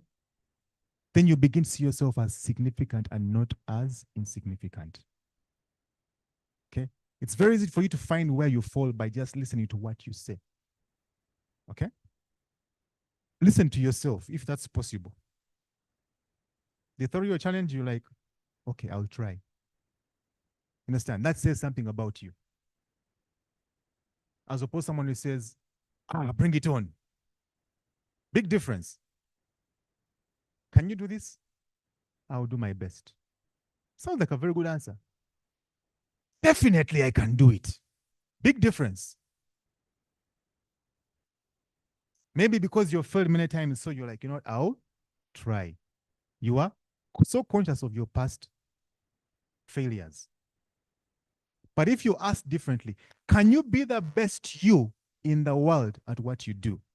Then suddenly you'll say what? Yes. Can you be the best you in the world at what you do? Can you be the best marketeer? Is that right? Yeah, marketeer. You understand? Can you be the best version of you in the world at what you do? You will say yes. You understand? Cristiano Ronaldo is a good example. Okay? Those of you who know his story. Very good example. He's a soccer player. He wanted to be the best, to score the most goals in the world. From the age of 17 when he joined Manchester United. That was his focus, to score the most goals. And he's well on course. He recently got an award. He overcame all kinds of things. And he's still playing at, I think, how old is he? 38, 39. He wants to stop at 42. You understand? He has got a record of the most goals scored so far, but he's not stopping. He wants to be the best. Okay? But then there are others who just want to be the best version of themselves. So it's there to help you. But let me tell you, I believe with all my heart I can be the best in the world at what I do. Okay? Whether I'm there or not, as yet, is a different issue. The issue is that's, and I can tell you, I never used to be like that. I never used to think that. Let me give you a classic example. And I don't blame my parents. Two things they told me, and I think they said it out of not being conscious about the effect of words. They told me two things when I was in primary. I used to struggle with math. Okay? Lawyers do. I wasn't a lawyer by then. But it's right. Some lawyers do. But now let me tell you, I crunch numbers. They told me I can't do math, and they told me I can't sing. But when I did my PLE, I got aggregate 5. The 2 was in math. I had not seen a 2 since, she's laughing, since P5. Okay? True story. 2 was far from me. It was there, I was this side. And every other subject I was okay. So you find yourself in 12 because of math. Where am I working?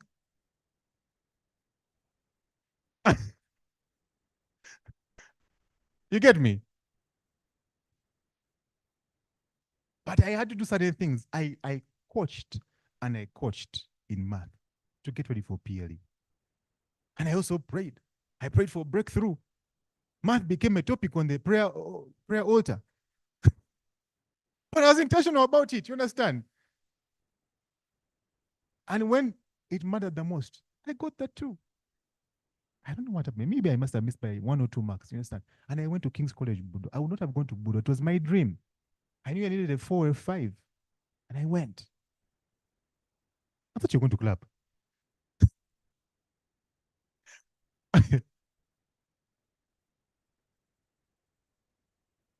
I'm sure I had the best 2 in the whole country. Of all the 2s, I am sure. Those who have clapped have understood what I'm talking about. I am sure I had the best 2 in the whole country. All right? Let's go to singing. We are only 2 children to my parents. My brother would sing and they'll be like, wow. And I would sing and be like, you understand? I am a worship leader today. I have done albums with groups. I have led worship teams. The one who couldn't.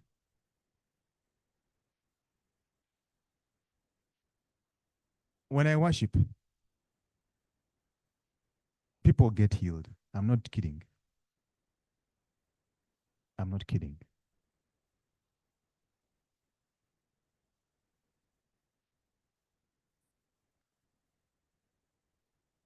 Just doing this means a lot. It says a lot. All right? So you can be the best you in the world at what you do. Just focus on that. All right? Are you passionate about what you're doing? This is putting strength in yourself. Are you passionate? If you're not, then maybe it's time to move on to something else. You understand? Because passion drives everything. You know I'm passionate about this because of the way you hear me speak. I'm not just here to show face to be smart. No, I would have been in bed. I am passionate about this. What touches the core of your heart so much that you have a deep desire to make a difference? Okay? What do you cry about? What do you sing about? What do you dream about? Number 3, do you have the resources to change your world? Tools at your disposal. People are resources. Many times that's what we blame. We don't have resources. I don't have money. People are capital. I've given you a good example. Your neighbor looks like a vagabond, but is the son of a minister. And the minister has failed with the son, and you touch the son's life. He goes home. Who changed your life? He says, my neighbor. Who is she? Bring them here. Okay?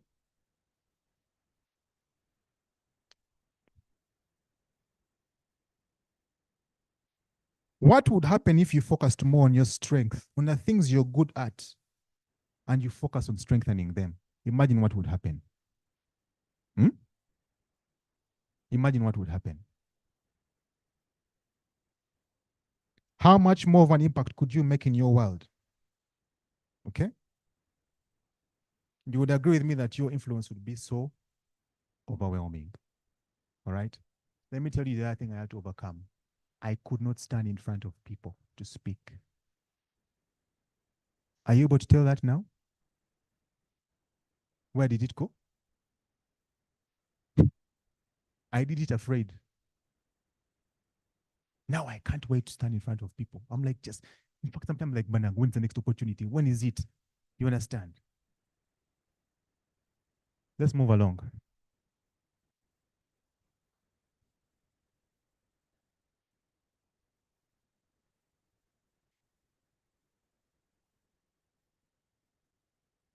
Let's move along. Let's just bring back everything there. Yeah. And there is a quote. I mean, there is the person behind the quote. But you just click again. So what we give credit to. Yes, thank you. My brother at the back, what's your name? Uchibi, yeah. Stephen Pressfield, this is what he said. That there's a force resisting the beautiful things in the world, and too many of us are giving in. We spoke about obstacles. We spoke about hindrances. There will always be something resisting the good, okay? If you're the kind of person that quits at the sight of an obstacle, you've got your answer. The fact that an obstacle is there means that there is something on the other side of what? You're pressing in, so press in anyway. Stop trying and start doing. Okay? Stop trying and start doing. Too many people are trying, very few people are doing. Let's move on.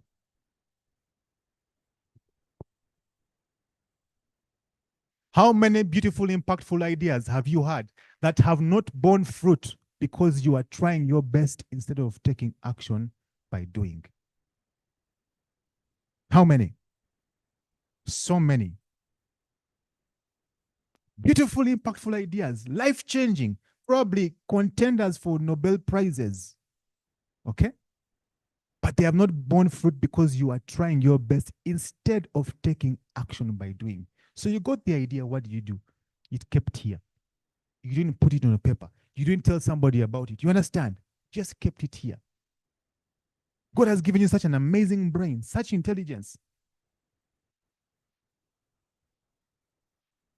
Think about the graveyard of ideas that have been buried, which are potential solutions. But because they have stopped at ideas, stopped at trying the best instead of doing. I can give you a very practical example. I can give you many, but let me use this one because it's real and it happened in the workplace. When I joined URA, I've been there now for 18 years. I joined at the level of officer, okay? As any of you would know, every place has politics. Some is overt, some is covert, you know, but it's there. You quickly know who is for you, who is somehow for you, and who is just not for you. Okay? Now, many people stop at that level because, like, you know what, you understand? No. The one thing I know that God gave me is a brain that is very creative. I like creating solutions. So I was able to see what was lacking in terms of our office environment and things like that. And I knew who was for me quickly. So I needed the wisdom to be able to know how to put my ideas forward because the person who was immediately above me, I think realized the potential was threatened. So I said, you know what?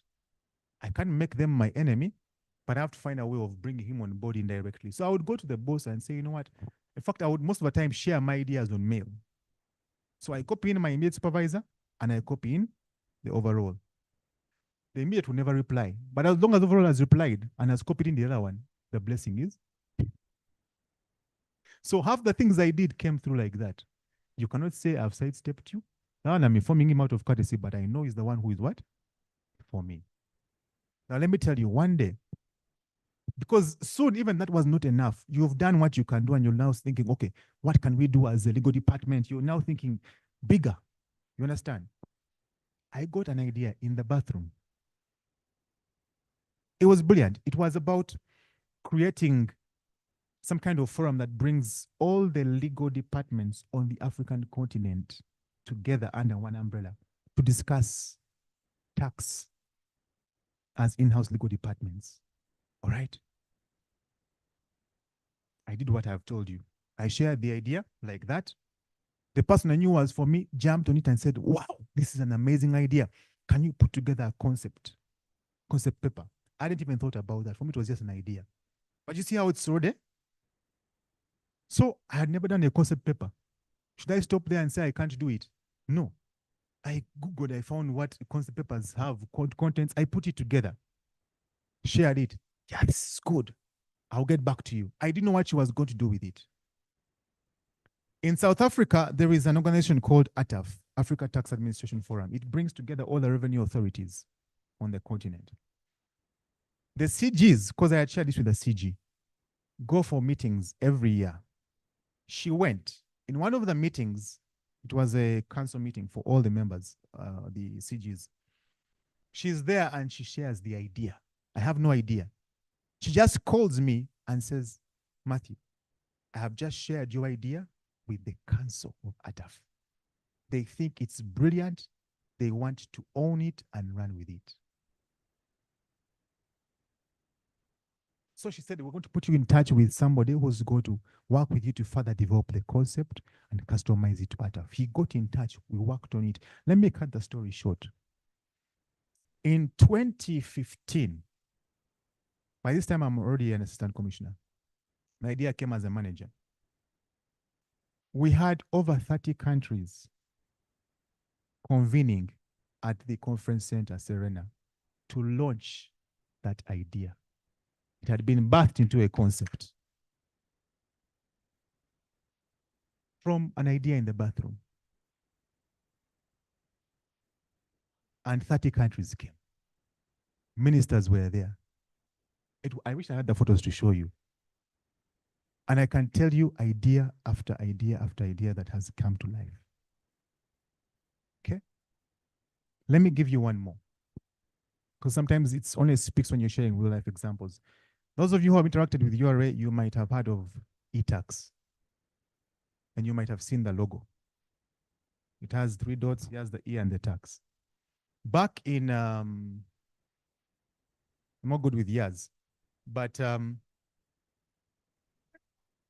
I said years. Big difference. The numbers thing I overcame. But years. Yeah, years have numbers, but I'm talking about years in words. So they were bringing on board this system to enable you people pay your taxes. It was a project, and now they were mainstreaming it into operations. So for purposes of change management, they sent out a competition for staff to come up with a name for this system, a tagline for the system, and a logo for the system. I am one among many staff. The immediate thing you'd say is, they have people they have chosen. Don't we say that? Okay, you look at a job, either you look at the age limit and you're like, I'm 31, I've just made 31, they want people who are 30. So you look, you don't apply. You understand? Apply. What's the problem? Just apply for the job. Then you say, they have people they have picked, you don't apply. But who told you? I mean, what do you lose anyway? You apply. Then others who are like, I need an invisible hand to help me. I've got people calling me for URA jobs that I need a hand. I'm like, if I told you that it's on merit and transparent, will you believe me? And they get shocked. So, like this one, it was to all staff. The temptation was to delete. It's filling my mailbox. You understand? Don't we do those things? Delete, delete, delete. It has come as an opportunity for you to make your story significant. It's touching something that you're good at doing. Why are you putting yourself out of the equation? So I deleted, but they would send reminders. And several times they deleted until it was maybe 3 days to a deadline. I looked again and said, but what can I do? I realized I'm an artist. I know how to process everything, and then I'm creative. So what I did, I said, I lose nothing. Let me give it a try. And I went home and began to sketch, design. I came up with a tagline. I came up with a name. Like, yeah. The only thing I couldn't do was reproduce it on computer. But I'm telling you, it looked good. So I got somebody who does computer, and it looked even better. You know how you know this is the thing? I just knew it was the one. I don't care that 1,000 others have put entries. I knew this was the one. I hope you see that I'm not focusing on what? The weaknesses. I'm trying to be the best what? At what I do. And I submitted. Fortunately, they allowed 3 submissions for everything. So I submitted eTax, I submitted iTax. I submitted the logo. And I submitted, iTax was the name. I submitted the tagline. I had two taglines. I had fast, instant, secure, and easy, instant, secure. The process of shortlisting, blah, blah, blah, blah. I don't know what they did, but I was on the final shortlist where they called us now to defend our entries. Just to be sure that it is your thing. And it was my thing, so I explained. Now, let me take you to the end before I finish the story. I was the designer of the eTax logo that you see. So to explain it for you, the theme of the 3 dots was to keep it connected to URA. The E, so what happens is I actually, when they called us, they told me I had 2 entries, both for the logo and and for the name. But they told me that because it will look very odd if you're the only one winning, they said, can you give the runner-up your whatever? And I said, it's okay. True story. The blue arrow you see below, I borrowed that idea from Nike. Because when you see it, you feel speed. You understand? And you want the system to be what? Fast. The name is clear. It's an E-system for tax. The colors are consistent with URA. I wish I have the things on my laptop. If I had time, I would show you. I didn't do it because of what I wanted to get out of it. I was just looking to make an impact, to be significant, to be intentional about something. I didn't even know what the prize was.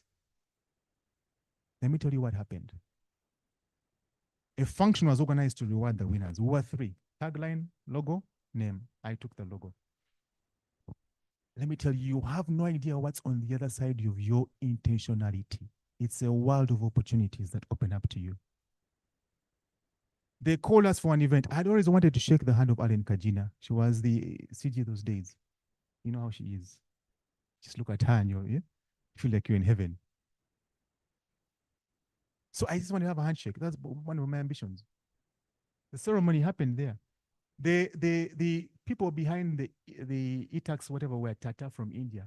The chairman flew down. Your intentionality will bring people from other countries to come and shake your hand. Flew down. And they called my name first. Alan was there, the Indian was here, and she said, well done, Matthew. She didn't know me before, but because I was intentional, she got to know that there was a Matthew Mugabe. And she never forgot me from that day. I hope you see what happens. She never forgot me from that day. I also have the photo as evidence. Okay? It's on my desk. I put it there to remind me every day not to stop being intentional. I realized I just become an intellectual property owner. I hadn't even thought about that. This is a trademark. Can you imagine? So they had to sign an agreement with me that, please, can you give us your rights? I am signing with URA.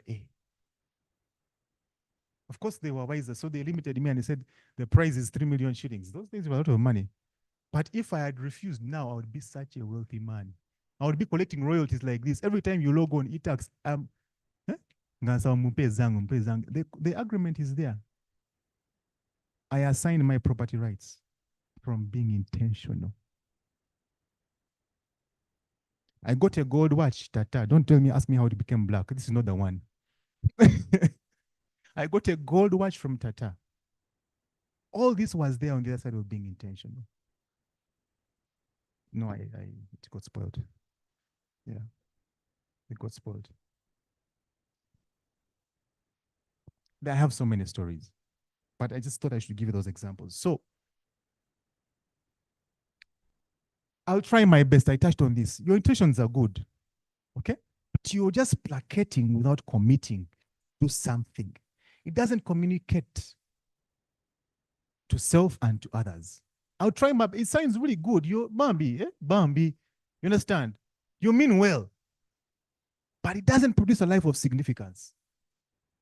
Change from attitude of trying to one attitude of doing is the best way to start living intentionally so that you can make a difference in the life of others. And John Maxwell says, when I talk about intentional living, I am describing a life that brings you daily satisfaction and continual rewards for merely working to make a difference. Notice this, small or large, in the lives of others. That kind of life. Intentional living is the bridge that will lead you to a life that matters. Good intentions will not get you there. They are good, but they will not. All right. I'll say it again. When I talk about intentional living, I'm describing a life that brings you daily satisfaction. Even if I feel that I've not done anything. And sometimes those things happen. Okay? I'm not saying, there are those days where I have to really dig deep. At least I'll give a call to somebody I have supervised before and say, how are you doing? I've done it many times. And first of all, they are shocked. Oh my God, he still cares about me. It's like, this is the last call I expected, but when I'm done, he's like, you know what? I needed this. At least I can go to bed and say, you know what? There's something I'm satisfied about today. And continual rewards for merely working to make a difference, small or large, in the lives of others. And that's the bridge. Let's move on, please. This is important for us because this is what happens every day. Look at the difference. Words of good intention vis-a-vis words of intentional living and what the result is. I desire it's even hard for me. I struggle to think about what, you understand? There was a time for that. When I would desire. But words of intentional living are action oriented. What do we do about this? What do we security in the area? What do we do? You understand? And it produces results. Words of good intention. Wish. I wish. You understand? I wish. Words of intentional living are full of purpose and they result in everyday actions. Fantasy. Imagine Kampala was like this. You understand? Imagine Kampala was like this. And you paint the picture and you're good at that. Intentional living strategy. Minister wa Kampala and Zuno Nzize, I'm a concerned citizen. What can I do to help? You understand? In the volunteer, you go to that building there, the Chinese towers, as they call them. Enter. Means I've come to see you. What can I'm a concerned citizen. I want to help. I'm not looking for a salary. I just want to help. Strategy. And follow through. Hopefully one day, something will happen. Definitely, I'm going to do something about it. Words of good intention are full of passiveness, passivity, if there's something like that. But intentional living is full of active actions all the time. Words of good intention, occasional. Words of intentional living, continual. Words of good intention are full of emotion. On the other side, you have discipline. We talked about somebody should, and we talked about I will, and then I do. And then lastly there, words of good intention, I will survive. No, I will succeed. I will succeed. And results into significance. Okay? Let me give you, because I'm now coming to the end. Let's go to the next slide. Let me give you another practical story. Personal. I am in the process of constructing our home. All right? Let me tell you, I wish I could show you the picture. It's not the picture of what it looks like as yet. But let me show you the picture so that you understand what I'm talking about. Just bear with me for a second.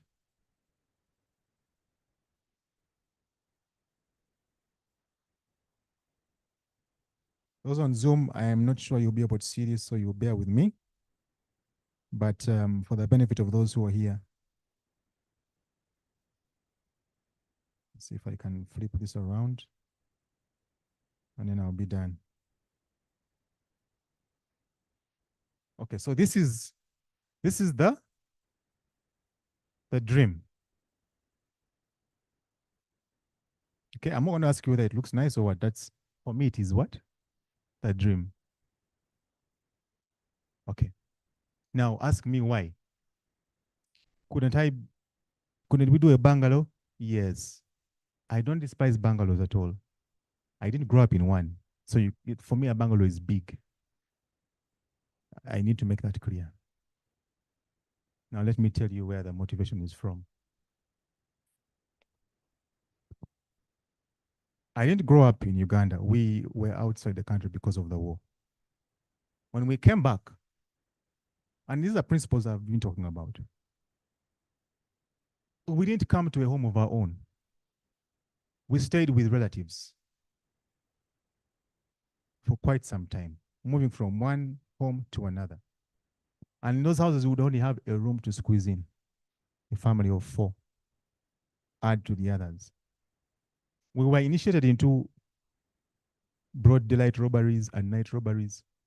There's one time I was resting in my father's arms, and the window was open, and we just see a hand coming in and putting his shoe to push just out of the window from outside. And I'm like, God, you understand? Finally, they got a job in Makere, and we stayed in a flat. The flats of those days, you can't compare them to where you stay now. Let me describe it for you. And don't get me wrong, because now you can see where I'm going. By all standards, that was not bad at all those days.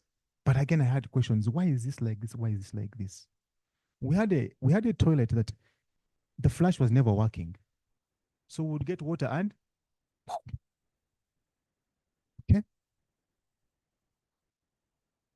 And you ask, why are we doing that?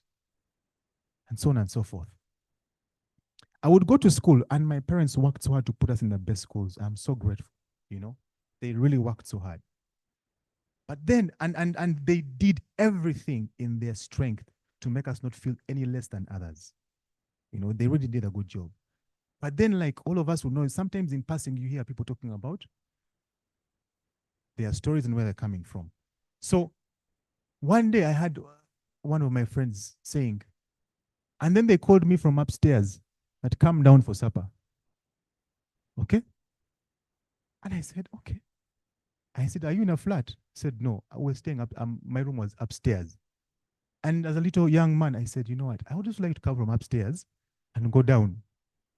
All right? For supper. You can brush it off. And I never bothered my parents asking them, but I would ask subtle questions. We'd drive by Kololo. There were some houses for Makere there. I would be like, what does it take to stay in those houses? You have to be a professor. I began to pray for my parents to become professors. I didn't put them on pressure, but the desire is there. You understand? Because I knew there was better. Okay? Fast forward, to cut the story short because of time. When I was in S5, is when my dad got a promotion and we were able to leave the flat. This was after, because I was in senior 5 in 1998. We had entered that house in I think it was 88. It was a good 10 years in that flat. We entered. I don't want to ask those questions for some of you. It wasn't a double-storied house alone because I wanted one alone. It was semi-detached, double-storied. But that was as good as double-storied came. And I made sure I chose a room where? Upstairs. So I could also come where? Downstairs. For what? It sounds like such a, but intentionality. I wanted better for us. And then I got married and, I mean, I went to campus, okay. I didn't get married in 99. I went to campus, and after campus, really, you're just visiting. So that's as close to upstairs as I. but the desire was birthed inside here. I said to myself, you know, whatever it takes, bungalow is good, but upstairs. All right. Now, I get married and my wife is like, but let's just do a bungalow. Chigwe. I had to tell her the story I'm telling you that she would understand. I said, okay. You know, okay, but no, let me, if you knew my story, you would, because of time, you understand? You would know, for instance, that my wife, and I love her so much, she did one of the most noble things. She said, you know what? What's our focus as a family? We want to raise children a certain way. Let me lay down for now. Let me focus on the kids. So we had to trust on one income for quite some time. All right. And we are not thieves. We don't steal. We don't steal. So you've got to be crazy to try and do something like that from, I won't show you where the house is now, but we are just about to roof. We're just about to roof. One day I was there yesterday. For me, it's like the house is finished. You understand? I go there every time I need motivation to look and see where it comes from. Because I know. And the other thing was, my kids have to come from, that thing has to change. When they're still what? Young, intentional, and it will get there before they leave.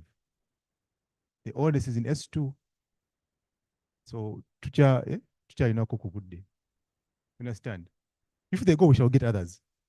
That's a joke. That's a joke. It will get finished. But what's my point? I talked about the dream. Plan, put it into action. Okay? And if you're around, I would invite you for the housewarming and tell you the rest of the story. Because it's detailed. You will not know, for instance, that people laughed at the building. It's not that we are built consistently. There are times we waited for a whole year for money to come. You put money in the foundation, it goes, you don't see anything. Then some guy came and mocked it and said, hey, why are you building such a, you know the words people speak? Eh? Yes. And I told my wife, just ignore them. Let them talk later. When, you know, they don't know what let me tell you a secret. And I'll finish with this because we are done. When I was doing the foundation, you want to know what happened? I didn't cut a chicken and drop blood there. No. I got the word of God, typed all the verses I knew, speak to homes, marriage, family, protection, food. I took time. I typed them out. I cut them up. I laminated them. I told the people who were laying the foundation, don't pour the concrete until I have come. I got there, I found them. I asked them, what do people do when they're building houses? I said, the word of God. I was there with one of my children. We barely had light, but I did not just pour all over the, no. Because the things were mixed up. I looked for the ones on protection, I put them along every window and every door. I looked for the ones for the kitchen, I put them where the kitchen is. Until I was done. Because when you're pouring the slab, you do it at a go. You don't stop halfway. So you can imagine what time we left. So when the guy is busy talking about my home, which I'm building, you do not know what you're speaking against. Something that's greater than you.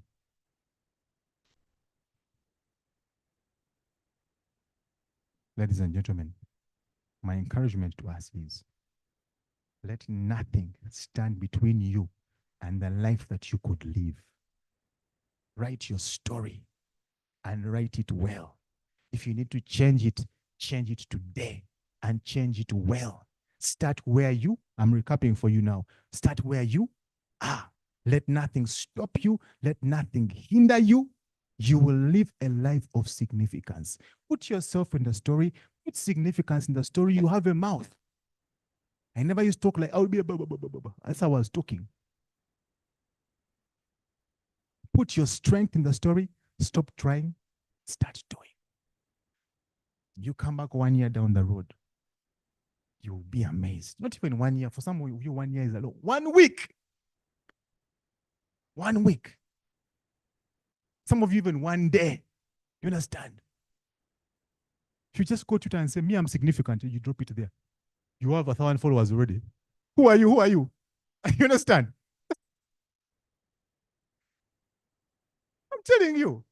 They say I'm significant. What do you mean? 1,000 followers. Can you come and speak to us? They don't even know who you are. You find yourself in parliament, dress like it and be ready. And you just use your mouth. They will call you back. How much do you charge? You won't even be charging anybody. You understand? You ask them, what's your rate? Don't say, I don't know. What's your rate? It's okay. You understand? Then you brand yourself and may God bless you.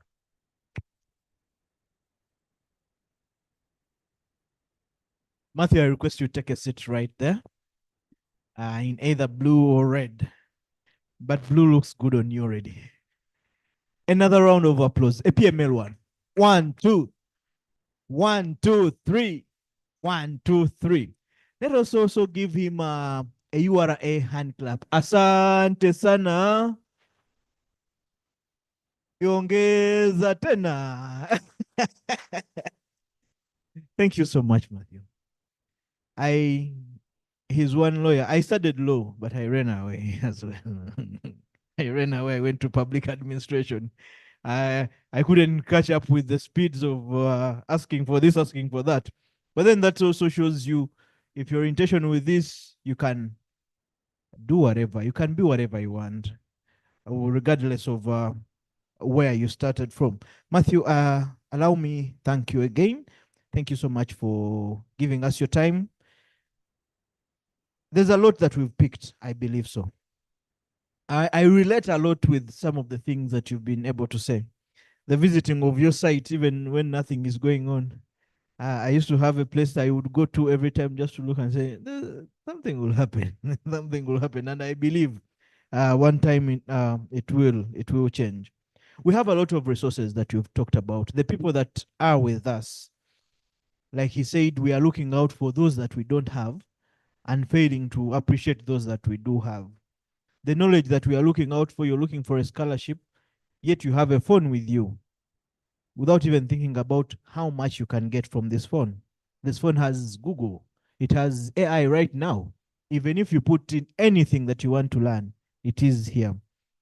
The other thing, Matthew, I also relate with is the desire to be like other people.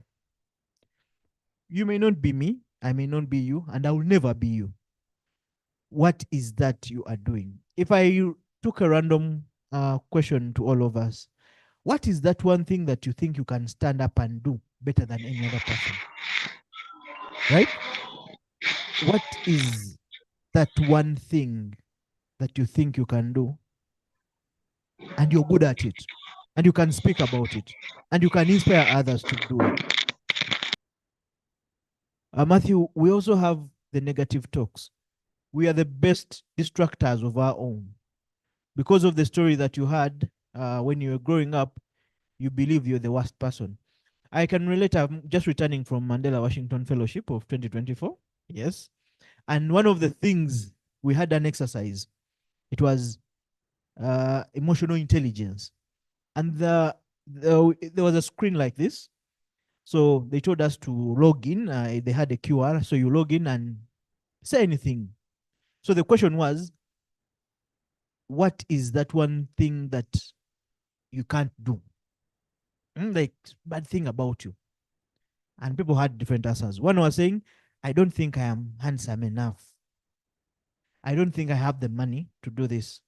The other one was saying, I don't think I'm beautiful enough to get a husband. The other one is, I don't think my family background can allow me do this and that. You see?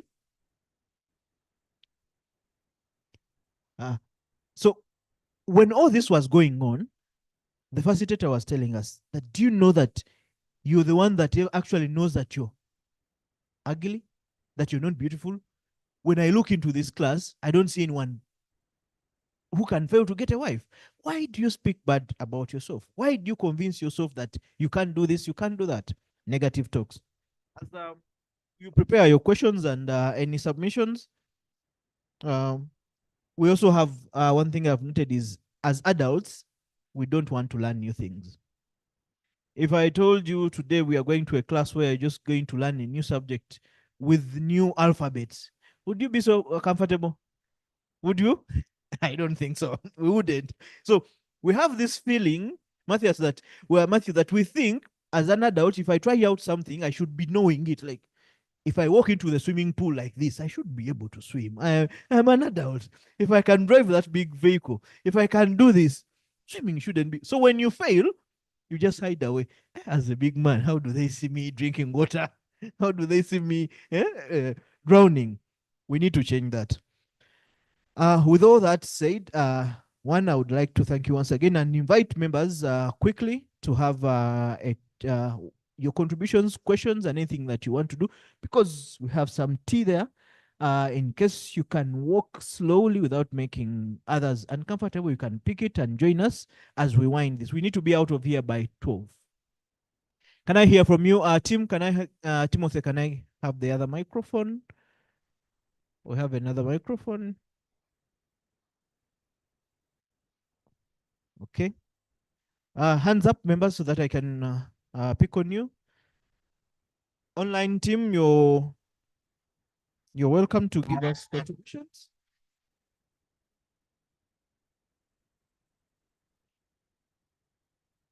Well, thank you. I'm lucky enough that I found you had begun some few minutes, but at least I've gotten something. I've covered the biggest part of your presentation. But then, as we are winding up this cohort for 2024, I'm seeing where we began from is almost where we're ending it, because the theme is seemingly similar and driving us forward. We have learned a lot during our Wednesday meetings, the meetings here physically, but there are two things that have been so essential to me as me. One thing, as we were beginning, one of the presenters told us that let us do things deliberately. She was asked how she manages her work, the projects, writing books. She has a kindergarten. She's running. She's a lecturer. She's an auditor in the parliament and so on. She answered, "I don't manage anything, but I do things deliberately. When I decide I'm going to write my book for 2 hours, those are 2 hours for writing, full stop." Today, Matthew is telling us the intention. If you want to wear a shoe worth 500,000, let there not be one lying to you that, okay, I have this one of 300. It's also good enough. No, be intentional and be focused. If anyone of you here has seen my WhatsApp profile, I've used that profile for almost 3 years back. It is simple, just focus. I'm just learning that I've always had the good intention. I've always been deliberate and I'm focused. Thank you, man. Thank you. Thank you so much. Focus. Know what you want. Be intentional at getting to it. Yes, please. Thank you very much, Matthew. Your name, Ship? My name is Joan Emanuela Zamba, Ship 25. So is he. Mine is a question on your story. How do you spoke of resources, the resources that we do have available in our lives. How do you leverage the human resources to push you in the right direction? That's looking at networking, mentorship, in your story, in your walk, in the journey that you have made. you spoke of your experience in URA, knowing who is for you, who is almost for you, and who is not exactly for you. I'd like to hear of your experiences in seeking out for the right mentorship in the right places and utilizing those opportunities or those people to open other doors for you. Thank you. Thank you so much, Matthew. She brings in a passionate aspect that I really relate well with. And I would like to report that what won me the Mandela Washington Fellowship was coaching and mentoring of young public administrators in government. So I am looking at when someone joins like you did years ago, is there someone who can hold your hand? Not exactly your supervisor, because they might have conflict of interest, but someone who can speak to you without fearing you and you asking them those questions that you're not afraid of the rebuke or the bias that a supervisor might have. Any other questions, please? We need to get this out. Comments? Yes, please. The microphone is there. Thank you so much. Really, I suffer a lot of, feeling asleep when the delivering is so long. Thank you for you, because your style of delivering keep me alive. Despite the lecture have prolonged for more than 2 hours. Thank you so much for this way of delivering. So through your delivering, you have come across, the expression of satisfaction. Satisfaction, yeah, it is positive, but sometimes it is a trap when it may hinder, our developing when you feel we are satisfied. So our appetite, to develop may be stopped, or we lose our appetite, when we feel we are satisfied. Also, success, I think success, it is a cross-cutting issue sometimes between several values. Intentional living, and at the same time, we need how to prioritize, our action, and also self-discipline. So how can we align all these things in order to get the result of personal goals? Thank you so much. Thank you. Thank you so much. Matthew would realize that today's success sometimes kills tomorrow's your ambitions. You feel comfortable, you don't feel you need to push. Can I have last two? And then I go to the online team, please. Good morning, leaders. Robert Olado is my name. I'm that guy who has been attending from Germany. This is my first time being here. Ajuman, big round of applause. Thank you for making it here. He happened to be in SHIP 14, and I also happened to work with our facilitator of the day in the same organization. Hey, our money. I'm currently deployed at Natete. Each one of us has a big dream, and a big dream is a good intention. The only way we can achieve it is by having intentional living.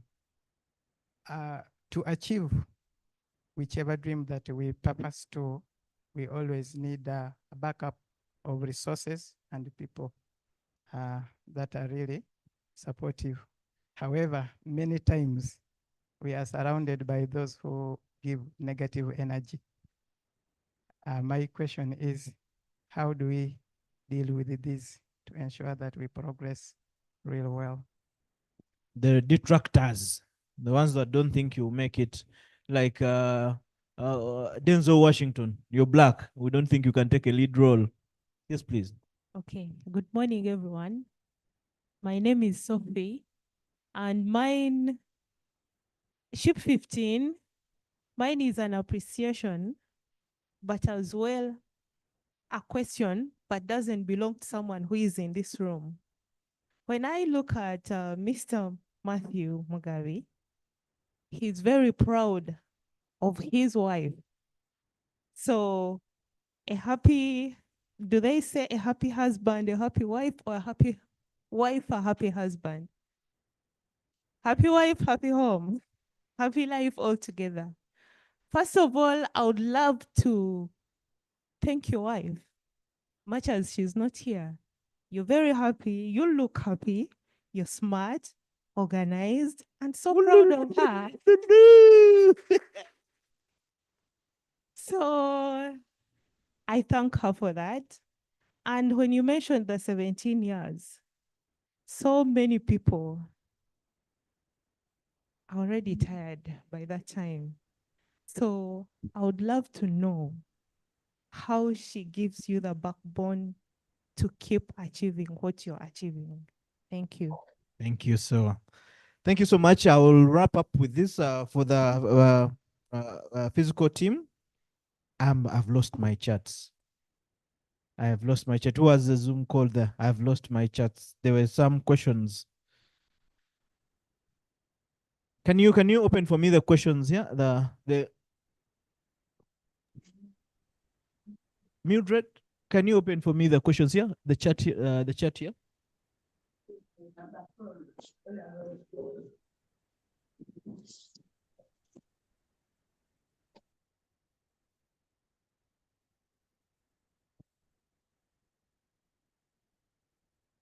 Yes, please down here and then open chats. Mr. Matthew, as you prepare, we will also, I would like to prepare our coach, Mrs. Okay, let me have this. Matthew, I've been bailed out here, so allow me give you these as well.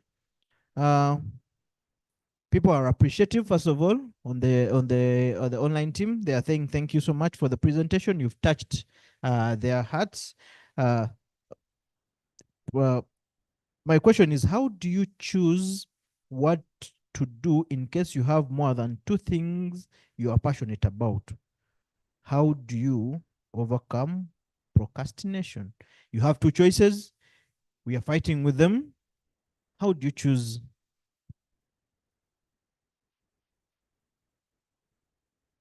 How do you choose in case you have procrastination? How do you overcome procrastination? And then the other one is you have two choices. Then the other question is, what is one of those things or scenarios that put you down when you had started working and you thought you had lost it all, but somehow, somewhere, you managed to get back on your feet? And how did you do it? Can you be able to share with us those low moments and how you managed to get out of the low moments? Okay. Dennis says, my issue that bothers me is correcting a life already messed up. A life that is already messed up, you find you are in a cycle of restoration that is so hard. Hearing your life story to me sounds like you haven't been in a serious cycle of situations that is hard to defeat. For example, you find yourself, you have an extended family to support you. Yeah, you have your own children to take care of, and you want to study or do business, but with little savings to start. How do you defeat such a situation? These are passionate questions, and I am thankful for the members that are asking them because these are our real stories. Another one is asking, Teo is asking, how do you choose from the very many things, okay? That is another one. It speaks to the other one. You have two choices. Or how do you focus on one? Or how do you have that two in case you can have them all? Another one says is capital. My problem is capital. To fulfill my intentional living in most cases, how do I overcome that putting aside patience? So how do I overcome this? Gideon says, my question is, what do you consider to be your turning point? What lesson did you derive from it that people in this room can pick a leaf? And how do you keep up with the consistency in all that is moving around, that is happening? This is our facilitator, Gideon. Matthew, before you give your story, as you're finishing to put up together, I will give my insight on capital. One, I started a business with zero capital. I tell that to people and they said, how did you do that? In 1 or less than a minute. I finished law school. When I finished, I didn't come to Kampala. I was in Bali. I chose to stay there, not to come and look for jobs like you were doing. What I did, I contacted someone who was selling crisps, daddies, gonja, vinyewa, and everything. I had identified the market in Bali. I used to get those shipped like on a bus to Mbale. I sell, I give him back his money. I started small. And later, in like 3-4 months, I convinced him that we buy a car and I start distributing these things and give him back the money. He loaned me the money. We bought the first car. In I think like a year, we bought the second car. In all that, I tell people, I sold those crisps, gonjas, mandas, and everything without capital, using someone's capital. All I had was trust. The same thing happened when I was doing the vinyevo. As I was in the field, people identified that they needed some bizigos that were not coming to that side. So as a lawyer who had finished, I would come to a supermarket and I said, sir, I have pokelea, crocodile, Miss Caroline, sivokelea, mokakwan. Eh? I had them off my head. I knew all the Visigos. And also the same thing. I went to someone, I told them I have market in Bale, give me 2 boxes. I go sell them, I send you the money immediately. Trust is what I used to get my first capital. I thank you. Matthew, you're most welcome.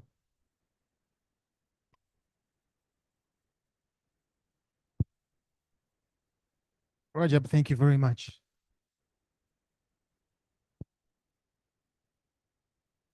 And thank you, every one of you, for the questions, comments, appreciation, whichever category that they fall. I'm really grateful. I love questions because it tells you that communication has gone on and it's evoking so many other kinds of things. So I'll try and respond, but I don't respond from a place of most of these things are experiential, and I know there's a lot of wisdom in this room. So if anybody has anything else to add to a specific question, please feel free to lend your experience as well, so that we can be able to to help one another. So as I captured them here, Joan asked, some didn't share their names, but that's okay. Joan asked, your story, how do you leverage the human resources like networking to push you in the right direction? And was asking about my experiences in seeking the right mentorship in the right places and using those opportunities. I got you right, yeah.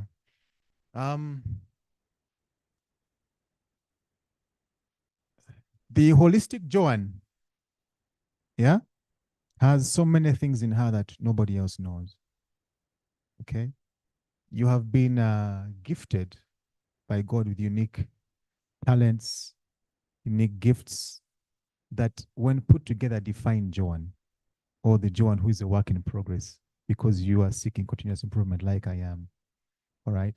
The challenge for many of us is, how do my giftings and abilities find their place within a big sea of people? A small company of 5 people, it's okay. You definitely have a chance to be employee of the month at one point. But how when you're in a sea of 1,000? One of the stories I didn't share with you was, and I'll summarize it very briefly. I touched on the fact that I knew that beyond my skills in being a lawyer, I had a few other things that I knew I could attest to as natural giftings, creativity, looking and seeing where something can be improved and actually coming up with a solution, doing something about it, not just saying something should be done. Now, I know you can tell in my saying it that it was coming from a very good place. It's from a heart of, I want to improve something, not I want to be seen. All right. And many times that's usually the catch, because there are many who just do it because they want to be seen. All right. But people know when you're authentic, when you're doing something because you genuinely want to see something improve. So different things, yeah. Because of time, I can't go into the details. But what I will tell you is that the net sum of those contributions, little by little, got their attention, or got the person behind them attention. You understand? Whether good or bad, there was attention. Some are not happy, some are happy. Some are celebrating, some are like, who does he think he is? You understand? My motivation is my heart. And I'm answering another question somebody asked. This is what happened, and this is what shocked me. At the end of 2010, those days, URA was pursuing what we call the balanced scorecard approach to management. So the focus was on staff as a priority and how staff impact the processes and then the clients and then etc. So every year would have a staff party.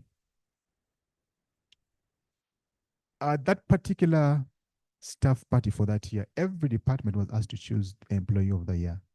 It was a democratic process. There was no campaigning. Sujui what most votes, how things are done for like Miss Uganda these days, you know. So I also voted who I thought was employee of the year, like others. I didn't vote myself. And other people voted. When they did the tallying, I came out as the best. That was 2010 in the entire department of legal. Did I think I was so? No. Did I feel I had done so? No. Okay? I'm going somewhere with this. But I want to believe, because I never got to know every reason why. Of course, they would do a citation and what, but I want to believe that in the doing of certain things, all right, I'm not even trying to position myself. It's just purposing to make a difference where I am. People must have noticed. At the end of the day, maybe that was a motivation. I don't know. All right? This is what happened.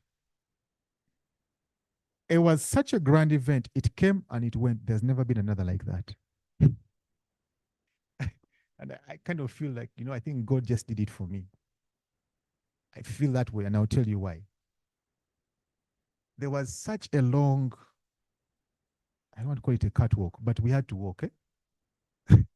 It was a tough party at night. It's dark. People have had fun. Then they now begin to announce the winners. They came to Ligo and they said, and now the winner, the employee of the year for legal services is, and they announced my name. I wanted the ground to swallow me. I couldn't see myself walking there. Who was at the other side? Alan Kajina is waiting. Remember, this is way after ETAX. ETAX wasn't in that year, by the way. Alan Kajina is waiting.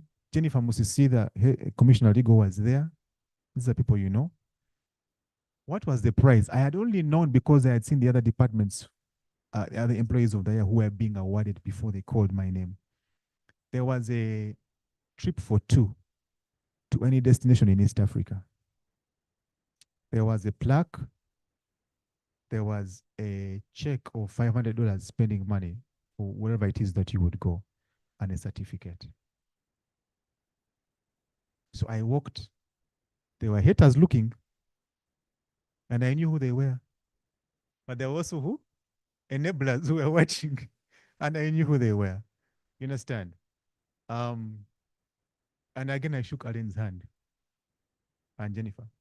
I had told my wife, I'm trying to answer your question as well, that I will be the first person to take you on a plane. I didn't know how it was going to happen. I was using the resources I have. I had no money. I had nothing, but I had it. So you see, it's still working for me. I didn't know how. Maybe God did it just because of her. So I chose the farthest destination in East Africa. And I took her on a plane. And we went to Zanzibar. You're not going somewhere and you're not going to pay. It's different. You don't order with caution. I even called them ahead. I told them, please put rose petals on the bed. How did you do this? Shocked. I talked. You understand? She flew. And since then, she has been flying. What that did is that there are some people who had not heard, not known, but they reached out and like, you know what, you're doing a good job. Whoever came my way and who was way ahead of me and was just encouraging me, I said, I need to get to know this person better. And I would take time and just, I don't want to say my style, but what naturally came to me is I would be in, because those days we were at Crested Towers, I would go to Nakawa for different things. Then I like, what, before I leave Nakawa, let me knock on the doors of the bosses. Those who have time for me, I would just talk. You understand? That was my nature. I knock. I don't have an agenda. I just came to say hello and to thank you for the job you're doing. Then we start a conversation, and before you know it, this person knows you. He's a commissioner. He will not forget you. And I was not doing it because no, it's just. And those people became my mentors. They became the people who began to look out for me when I couldn't look out for myself. An opportunity comes, when I went to the US the first time, I was an officer. We were going to study balance scorecard. I went with commissioners.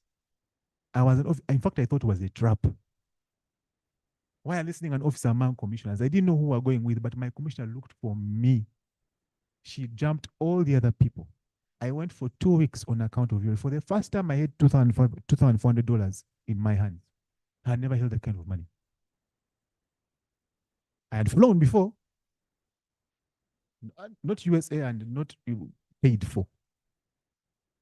You understand? Because somebody looked out for me. But it came from a place of. So that's what I would do. I would meet them, we chat, and they began to warm up, we became friends. And to this day, most of them are left, but we still talk. They look out for me. So I hope I've answered your question. Yeah. Thank you, John. Somebody said satisfaction is positive, but sometimes can be a trap and hinder your development. Success is a cross-cutting issue between intentional living and purchasing actions. I agree. Satisfaction is positive, it can be a trap. The greatest enemy of improvement is satisfaction. And there's a big difference between satisfaction and contentment also.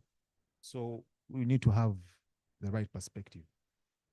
As long as the motivation for your going on is not driven by selfish ambitions, you understand? It's a natural drive. You want to continue to cause an impact. You always, let me tell you, I told you I also preach. Why do I preach when I'm tired? Because I'm like, there is somebody who needs to be saved. You understand? So it becomes my driving force. I can't be satisfied with yesterday's someone, with yesterday's somebody who got born again, but there are others who are out there. You understand? I can't be satisfied with wonderful comments from you and I say, now I'm done. I'm like, if you can call me back next weekend, I will be here. You understand? It's healthy satisfaction, healthy hunger. Okay? Big difference. So I agree with that comment.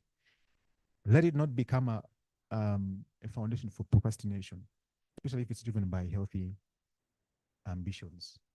Okay? Robert spoke about negative energy. How do we deal with it to ensure we progress? There could be as many answers. For me, I ignore it. Initially, I would take offense. How can they say that about me? But let me tell you, when you've been battered left, right, and center, it comes a place where you just die. Then you get alive. You know what I mean? Somebody, if I told you there are stories, somebody thinks I've not been through stuff. I have been through stuff. I have had my name dragged in the mud. That's for another day. What you're seeing is the net result of a man who has learned to overcome. That's why I sound like it has never happened. But the stories are there. But they're just a distant memory. I barely think about them, So I just ignore. You can allow the birds to fly over your head. Just don't let them do what? Build a nest there. No. So I may hear it. I'm like, in fact, I laugh. In one ear, out the other. If you even get a chance to enter. I'm serious. I don't have time for negative energy. I don't have time. I know where I'm going. If you can't see it, that's your problem. If you don't know what I have to offer, it's your loss. You understand? I'm not here to win everybody. No. Those who see it, praise God. Simple. So that's how I deal with it. But others, you might have to go, listen to a motivational speaker. pay for it. It's a lot of work. You know, you deal with yourself and your inner man. That's the, it might be painful initially, but every pain will produce gain. And with time, you begin to realize this thing what you overcome today will not affect you tomorrow. It won't. Today you take offense, next time you're laughing at the same thing that will have given you what? Room for offense. The Bible says it's to one's glory that you overlook the offense. But expect that in your pursuit of intentional living, there will always be people to. Why people comment? Because they're not as good as you are. It's that simple. So rather than take offense, feel sorry for them. Pray for them. Pray for them as well, Sophie asked a very interesting question. How does she, my wife, give me the backbone to keep achieving what I'm achieving? She does many things. This is one of them. It's one of the many things. She taught me how to dress. Even now, she still helps me. I'll be very honest about that, because even when I think, she said, pass. And you also realize, you understand? Today, I put on myself and she did comment. I'm like, okay. You understand? But mommy, 3/4 that she has told me how to dress. You'll be shocked that, should I tell you this? How many of you are married here? Very few. Okay. There are things I never used to do, and I didn't realize the importance. Me, I would get up and I comb the hair. I didn't realize I had other facial hairs. They are not important. She told me how to brush my eyebrows. Now, some men are here like, what's that? There are times I sit at her feet and she combs my hair. He's shaking his head.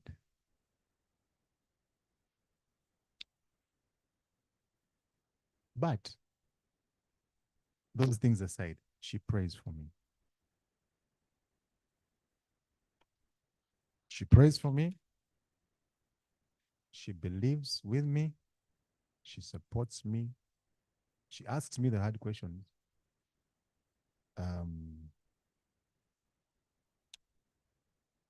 My pain is her pain. In fact, sometimes she feels it more than I do. And I tell her, Bambi, don't feel so bad. You understand? She feels it more than I do sometimes. So there are times somebody, again, the person who thought I've not gone through stuff, I have come close to quitting so many times that the difference between my going back to work the next day and I'm not talking about the boss shouts at you. No, you can't quit because of that. I'm talking about real stuff. The only reason I went back to work is because my wife prayed me back to work. She gave me a reason to go back the next day when I was done. So that kind of backbone keeps you going. Maybe one of these days, Mojamu Itanai. She also has her powerful story. But I don't know whether Sophie, there's so much more inside there. Really. But also the sacrifice that she has made. Because a woman does not make a sacrifice like that and you don't work hard. You don't.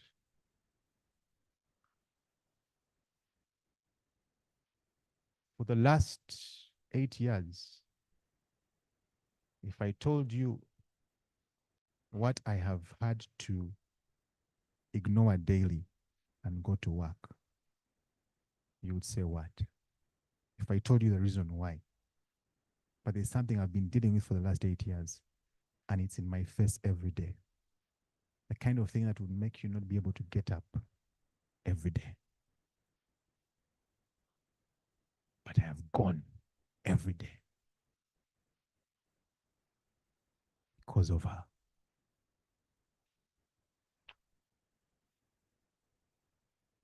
How do you choose what to do in case you have more than 2 things you're passionate about? Classic situation. That's me. I'm passionate about so many things. And somehow I've got to do them. I am passionate about leadership. That's why I'm here. I'm passionate about raising other leaders. That's why I'm here. I'm passionate about preaching. Every opportunity I know I'm supposed to. You find me preaching at the workplace, lunch hour, I'm preaching. You know, I'm passionate about worship. Every Saturday I wed couples. Just that, thankfully, that's why I'm still here now. I was supposed to go and wed couples at church after here. I'm passionate about it. So I have to do it. But everything has its time. And none is competing one against the other. I just don't get anything that's going to overlap, you know. And again, because I don't want to be ineffective. I want to be effective in everything I do. So I also know my limits. I don't take on more than I can handle. All right. I mean, you can't lead others before you lead yourself. So you know your limits, you know, and I also have time for my children. So it's really, I don't think there is blueprint for that. You got to know yourself, and then some people are they focus on one thing at a go. You know, so if you not try, you'll really struggle. So do it and do it well, move to another, you know, and then maybe, but also you also don't get stuck there because you may get into a job where you have to multitask. So you allow yourself space to be challenged in that area as you master it, you know, and with time, you get better at it. What put me down when I had started working and how did I manage to get out of the low moment? A very good example. Let me use the example of my desire to study, to do a master's. When I joined URA, I wanted to do a master's. And because of my nature of wanting to, I applied in George Washington University, USA. You understand? I did not look anywhere else. I went and they rejected me. You know, they made me feel like I had not studied. That's how I felt after their response. I have wasted my last how many years? I said, what? I really felt bad. It took me down. It really took me down. Maybe somebody else would be like, but what's that? But no, you know, they respond. It was clothed in a lot of words and what, but in fact, they're saying you're not good enough. Puts you down. Puts you down. I said, let me focus and be good where I can and be the best at. Maybe it's not time. So this is what happened. I'll cut the story short. I worked and worked and worked. I got promoted every 2 years. And it's not to say I didn't think I was the best. I just applied like everybody else, you know, but by the grace of God, I got promoted. So when I became a manager, and this is the other thing to answer you, Sophie, because we have 4 children. With every child, God gave us a promotion. So it's not so much that Matthew was doing what, no. God was meeting our needs. That's why I keep on saying, wow, maybe we have 2 more. Tomanya, nzokufuka director. That's just a joke. That chapter is closed. But if that's the pattern, huh? Anyway, what happens around about that time, we had these very high-class litigation concerning defending the country in the oil cases. And they happened to fall right under my docket. I was completely inexperienced. I had just been promoted when these cases broke out. Now, God is amazing. We are beginning to argue the cases and what. One day, because these oil companies were obliged to provide funds to government to train local content in oil and gas. So the Ministry of Energy would write to different MDAs saying, please nominate some people to go and study. Opportunities had come and passed me by. I would see the letters coming. Things are passing you by, and you feel bad, but you're like, you can't snatch the letter. You can't, like, when will my chance come? I remembered what they had said, you're not good enough. You understand? All those limiting beliefs. Remember what I told you about the one thing you do that causes people to remember you. One day, a letter came from the CG, routed to the head of department, Jennifer, at that time. And she wrote, she did not say, Assistant Commissioner, please nominate. This time she said, I nominate Matthew.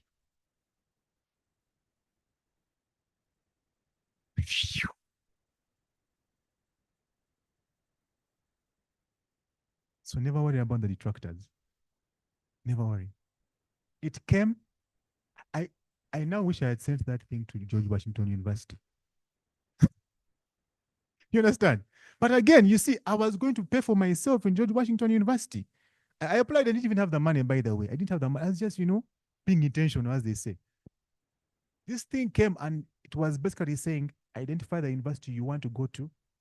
It was coming with 3 tickets. Choose whether you want study online or you want study physical.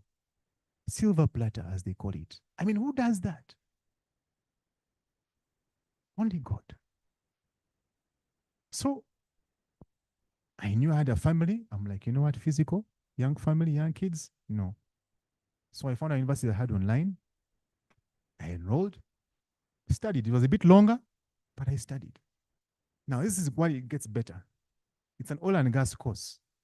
I am here also working on the case, transferring knowledge from class to the case, and from the case to class, and the class to the case.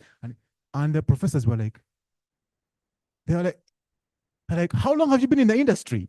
Those are the comments they would give.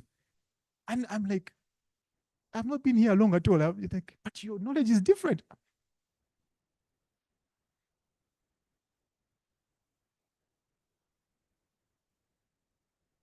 And by the grace of God, I finished and got a master's with merit. With all those demands, that can only be God. So to answer what puts me down, that's what put me down, but got me up as well. Among many. There are so many other stories. A life that's already messed up, correcting. How do you defeat such situations? Again, because of time, I don't want to go into much detail. I would not call what I've just told you a mess. It was just a temporary setback. But I've been through others where it's dark and it's deep and it's dark. And I've been to the lowest of the lows. Okay? That's a story for another day. I had to dig deep. I had to dig deep. Let me tell you, for those of you who are not working, and in some ways, there are places that have all kinds of wickedness. People will do things to do anything to get up. Anything. If it wasn't for the grace of God, I would not stand with you here with a sane mind. Because I came under such an attack, I would have lost my mind. So I have been through stuff. I would come to work. I am a lawyer, I have to go to court. I read from beginning to end, and I can't remember what I've read because your mind is going. Then I would go and look for a pastor to pray for me. This is before I became what? So when I say my pastor, you don't know the story behind it. That out of your deepest hole, you can get called. Out of your deepest hole. So what was my pattern? I arrive at work, I can't read. I'm trying to save my wife from the pain. She didn't know half of it, but she knew, but not what I was going through. I would sit in the car and cry. I am a manager. I am in the car. I am crying. I don't know what's happening to my mind. And it went on. Then I go and look for a pastor. He prays. Nothing is changing. That was my pattern. Go to court. I don't know how I did not lose cases. I don't know. Grace of God.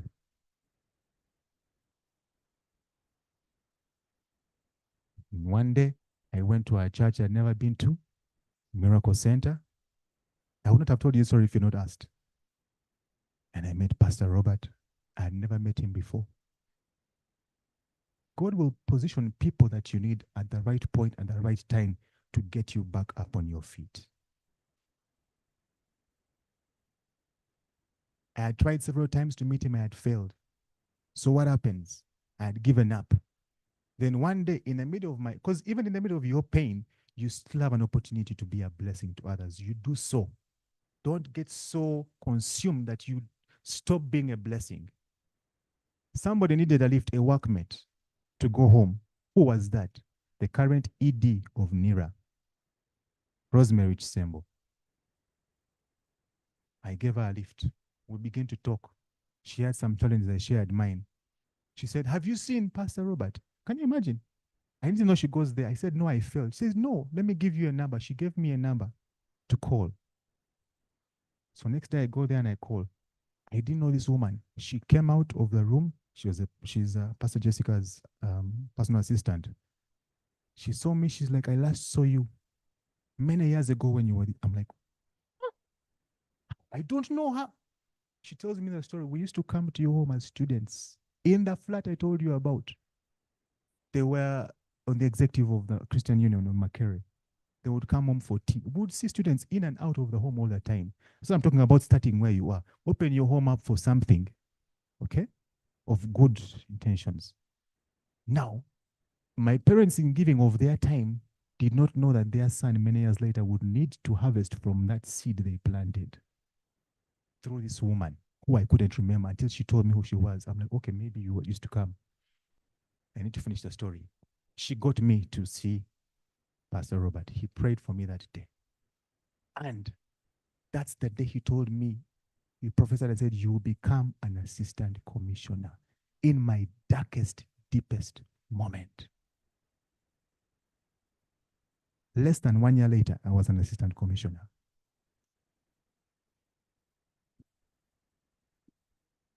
And God called me to ministry as well. So, a life that's already messed up, correcting, how do you defeat such? I will not tell you any other way. You trust God. He will get you out of any hole and let him lead you. Your problem is capital. How do I overcome? I think I spoke about this. Capital is not just money. Capital is your mouth, it's trust, it's everything. You start with what you have. Gideon, what do I consider to be my turning point and how do I keep with the consistency? I've told you about my turning point. That's one of them. The consistency, remembering where I've come from. Remembering where I've come from. And if I don't, I could easily go back. Keeps me motivated, keeps me. Yeah, so thank you. Thank you so much, Matthew. Do you feel motivated? Do you feel touched? Does someone want to cry? I can provide a shoulder. Matthew, thank you so much for sharing with us your life. This is not just a story. This is his life. I believe you can sit here and visualize the Matthew at campus taking juice, the Matthew at work, the Matthew at his lowest, the Matthew at his best getting the awards, the Matthew flying his wife for the first time to Zanzibar, and the Matthew that we have right now. It is a package of resilience, a package of hope, a package of hard work, and intentionality in whatever he is doing. My brother, we'll have a one-on-one. Yes, please.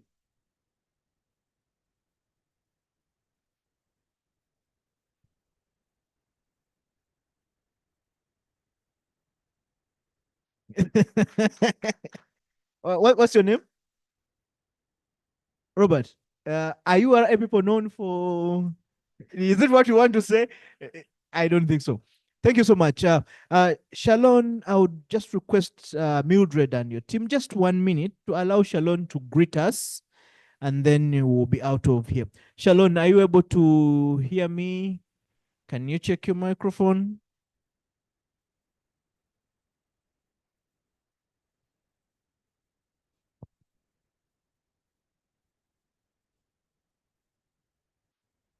Shalon, I'm trying to reach you. Can you hear me? She's offline? Shalon Mugabe.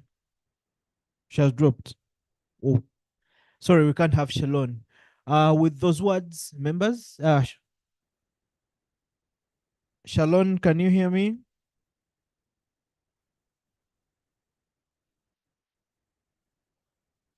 Yes, I'm seeing her coming on. Shalon, if you can hear me, please.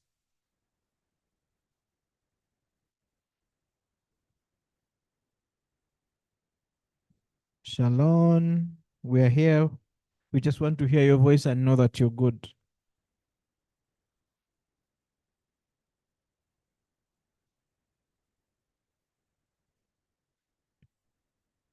Those people that have touched your lives, I request we do not forget them.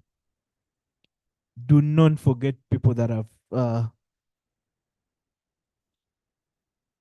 touched your life. Tim, can you come and help me in case we need to say something here? I want to at least have one word from Shalon. Photography, Ken, as we prepare, we're going to have our photo from outside, our photos from outside. We'll just have one quick one here so that we save time. And then the rest of us, everyone who wants photos, will be doing it from outside so that they start cleaning this room. Shalon, I can't hear you. So, Rachel, can you hear me? Please, okay.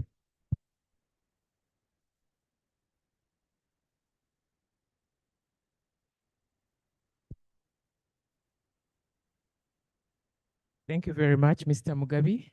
I was here last year. I keep hearing your story and it's very encouraging. Friends, it's amazing what people go through and it's good to follow stories and be encouraged. Don't give up. We all have different stories. Thank you, Mr. Mugabe, for your time and greetings to your family. It's a great thing to know that you are holding hands together. Friends, quickly, next Wednesday, we will have Professor Stephen Lux, and he'll be taking us on leading teams. The last session in October, the physical one, will be facilitated by Mrs. Mugabe, and she'll be taking us on high road leadership. So please purpose to attend our last physical, and we shall have the same thrilling moments like we've had today. As I said, graduation is on 8th November, and we would like to onboard ambassadors. So if you are interested, we shall be doing that, and we shall give you the specifics as I indicated. So after graduation, we would like to have a team join the rest of us as we continue working on this dream and of the Franklin Institute. So thank you very much for coming, and I'll hand back to Rajab. Thank you so much, Rachel. Serving as a Franklin ambassador is one thing that you should be pride in. And if the chance has been opened, members, I request you to take it up. Take it up in with both hands, cross to this side, and be part of the transformation. Thank you so much, Matthew. I request we have a photo with you. Then we run out of here. Can we just converge here?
Friends, for those who didn't pick their t-shirts or books, we had brought some t-shirts around and books, so please approach the Secretariat desk. Thank you.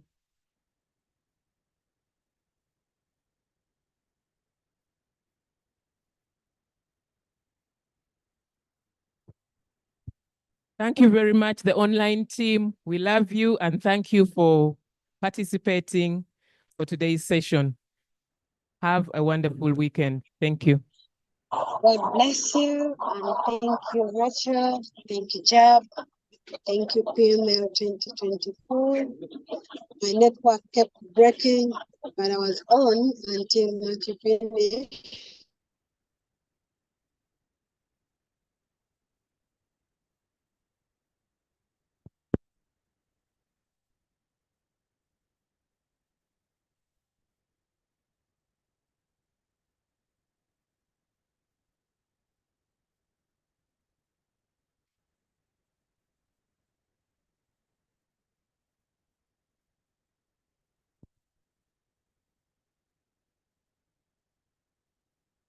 Shalon, can you greet us, please? We have the honor to, we've heard your voice somewhere. At least say something to us. You're the reason why we're here. Shalon, I heard your voice, please.